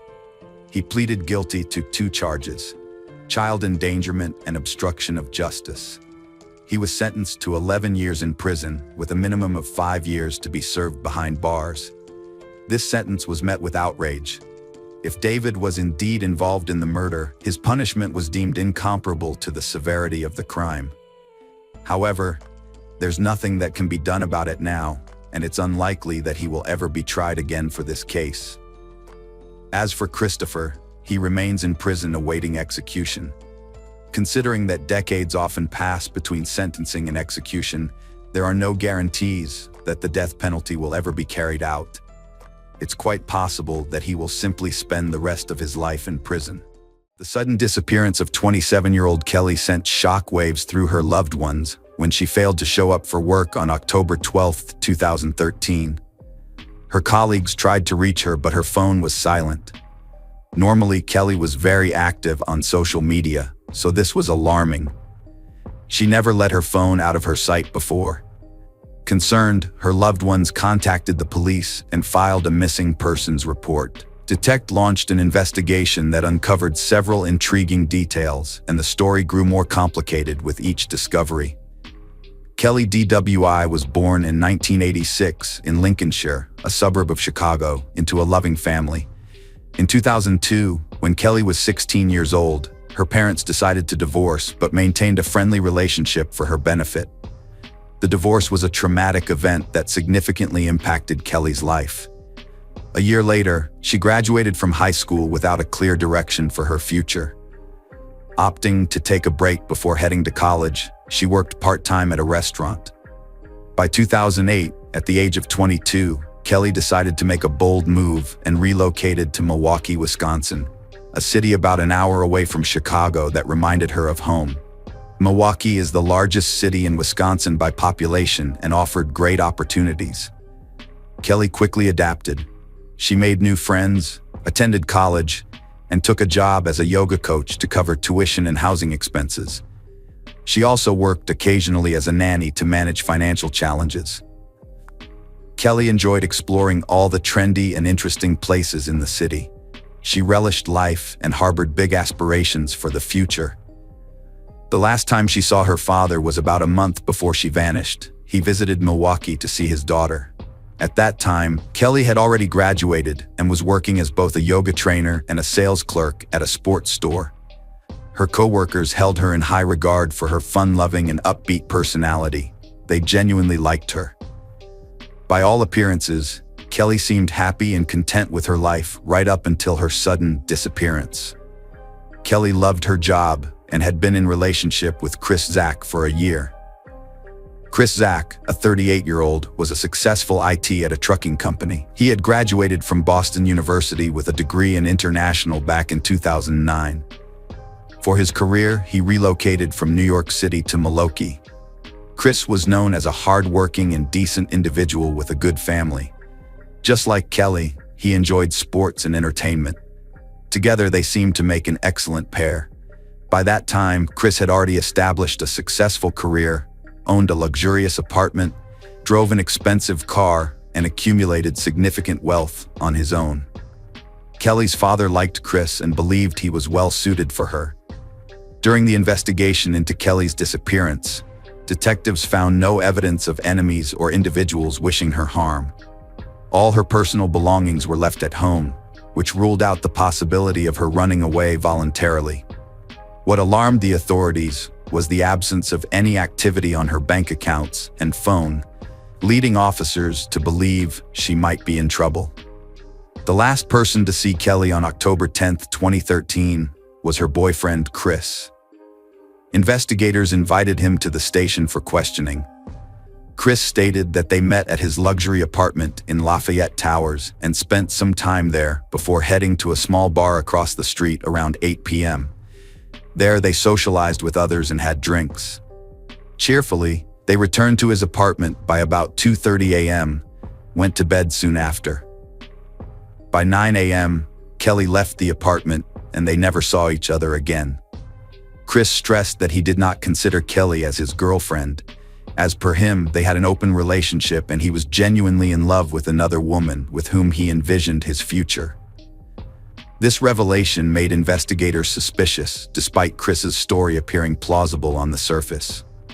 Detectives decided to scrutinize him further.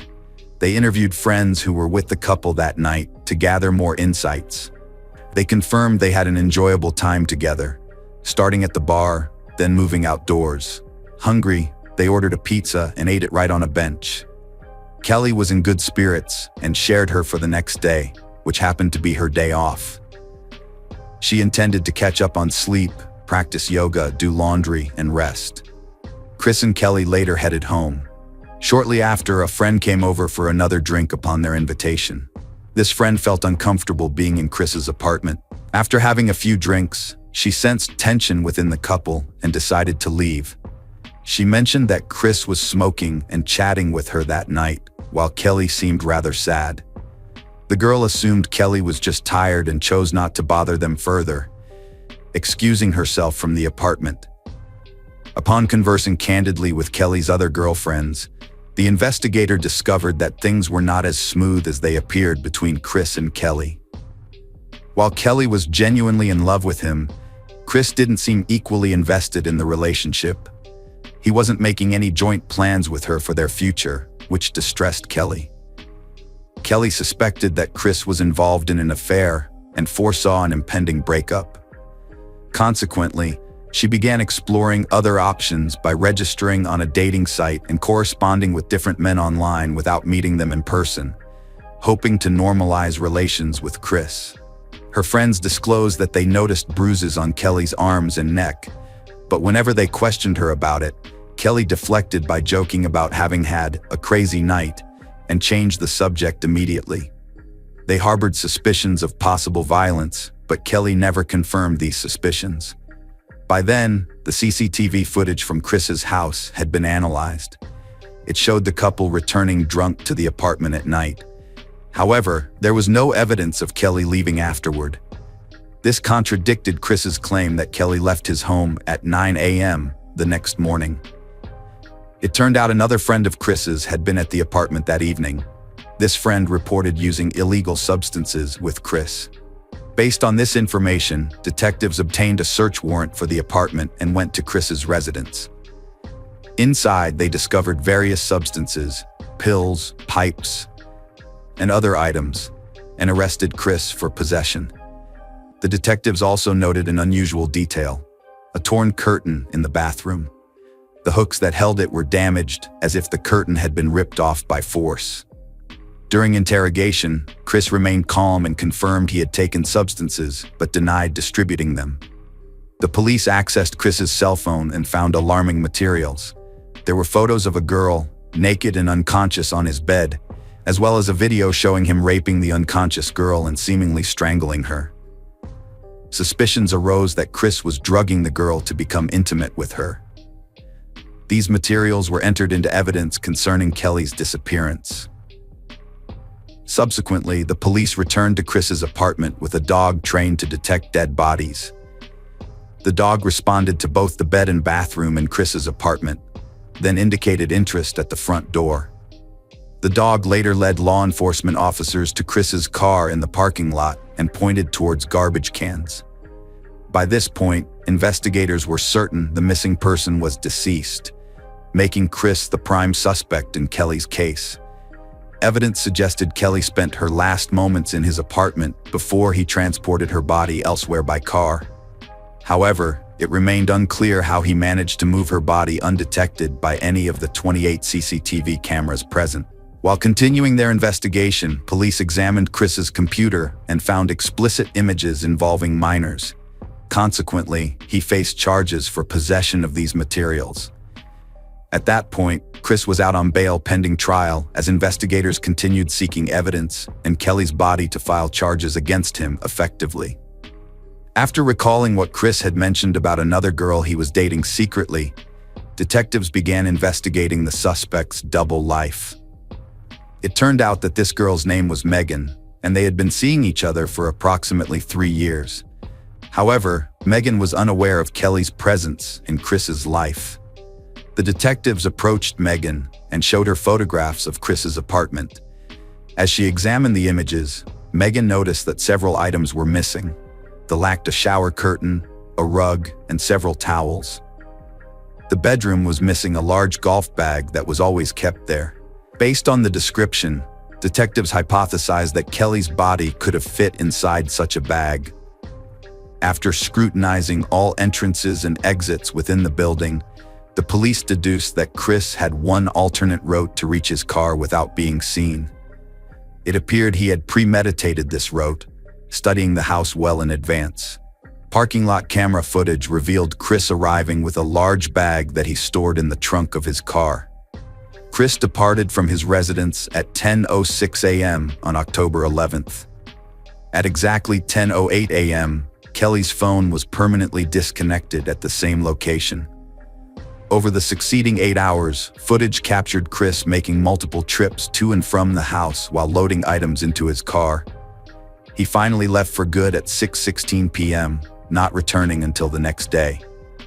When interrogated by investigators concerning his activities, Chris claimed he was transferring his summer sports equipment to his mother's house. However, no one found this statement credible around 7:30 p.m. on that same day. Chris had planned to meet Megan, but arrived over an hour late. Detectives speculated that during this time, he was likely searching for an appropriate location to dispose of Kelly's body, thus causing his delay. Unfortunately, tracking his movements throughout the day posed difficulties since he had turned off his phone earlier that morning. Being an experienced IT professional, Chris likely understood that keeping his phone active would facilitate easy tracking through phone billing information. According to Megan's testimony, Chris was not himself that night. He seemed agitated and nervous. He started fiddling with his phone, claiming it wasn't working, which he said was the reason for his lateness. After the date, they headed to Megan's apartment, where they spent the night.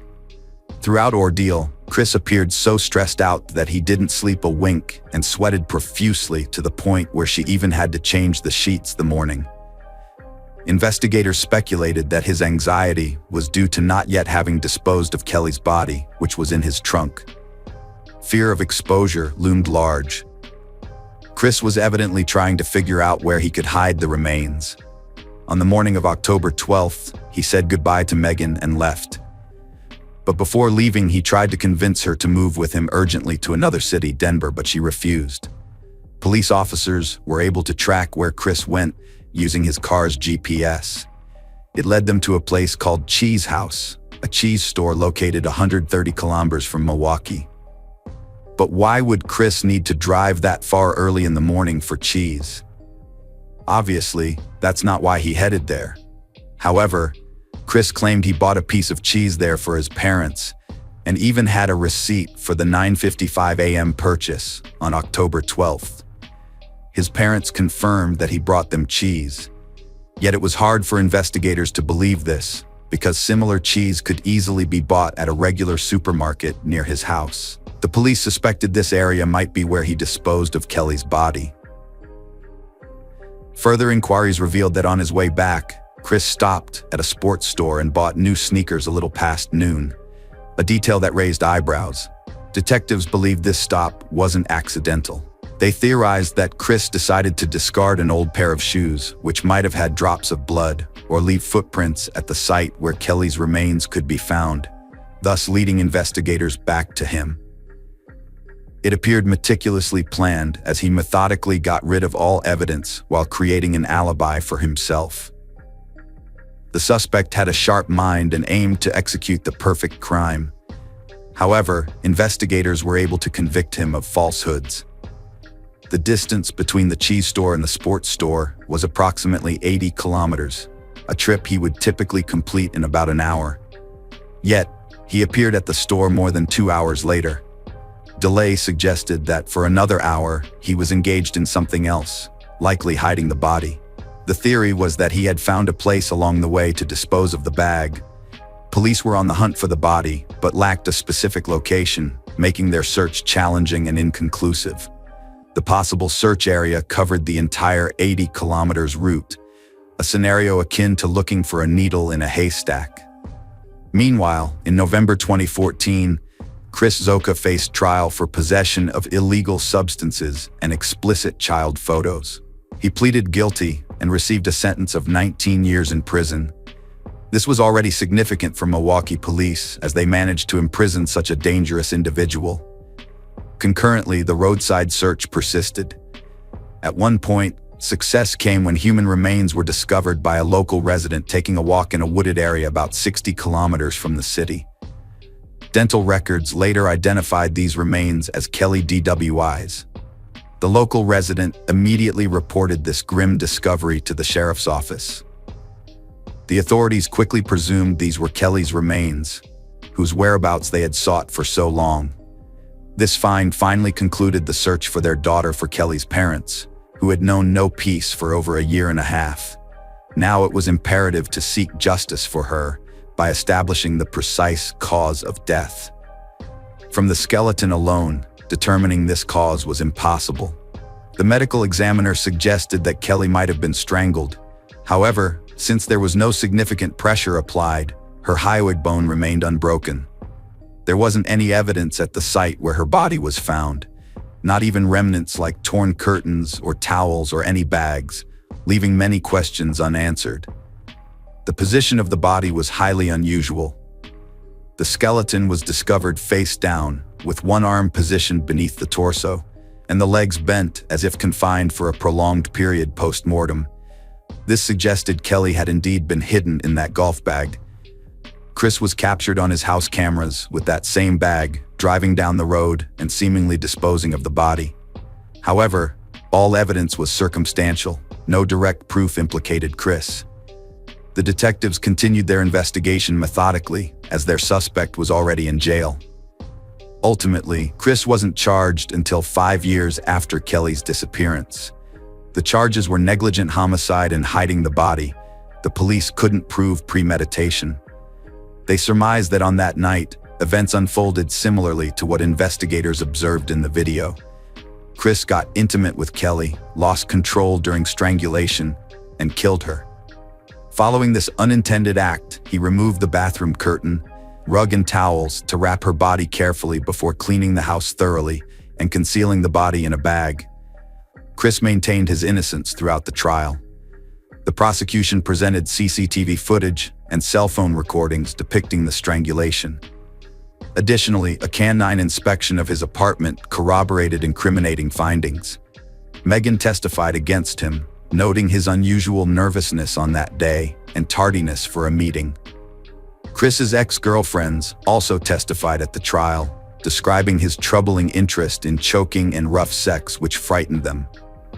Meanwhile, the defense argued that there was no direct evidence linking him to Kelly's murder. The whole case leaned heavily on guesswork and speculation. Despite these allegations, Chris had no prior arrests or convictions other than a substance possession story. He was an accomplished IT professional with a reputable career and family life, appearing incapable of such an act. Additionally, it emerged during trial not all CCTV footage had been preserved fully beforehand. This lack of comprehensive evidence added further complications to establishing a clear narrative around what precisely transpired. The prosecution couldn't definitively prove that the deceased hadn't exited the house. The defense even brought a witness to trial who claimed he saw a girl resembling Kelly the weekend after she vanished. This witness had seen her on TV as a missing person, but wasn't absolutely certain it was Kelly. This gave the defense an opening to propose that Kelly had indeed left Chris's apartment and subsequently encountered one of her new online dates.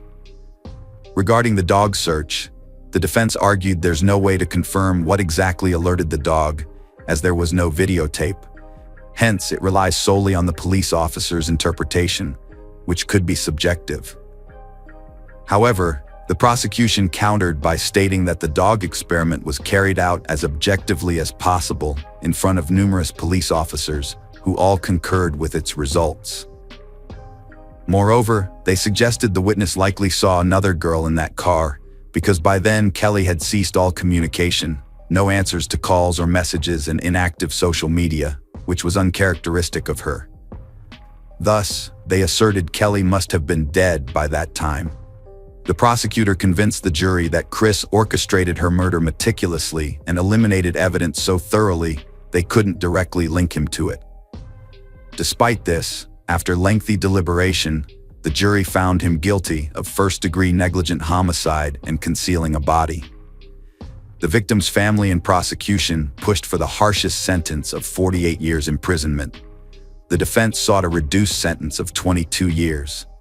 Ultimately, in December 2018, 43-year-old Chris Zaka received a 31-year prison sentence, 26 years for manslaughter and 5 for hiding the body. Currently housed at Green Bay Correctional Facility in Wisconsin, Chris Zaka will be eligible for parole in 2065 when he turns 90 years old. He expressed dissatisfaction with his sentence and attempted an appeal which was denied. The deceased's family is satisfied with what amounts to a life sentence for him.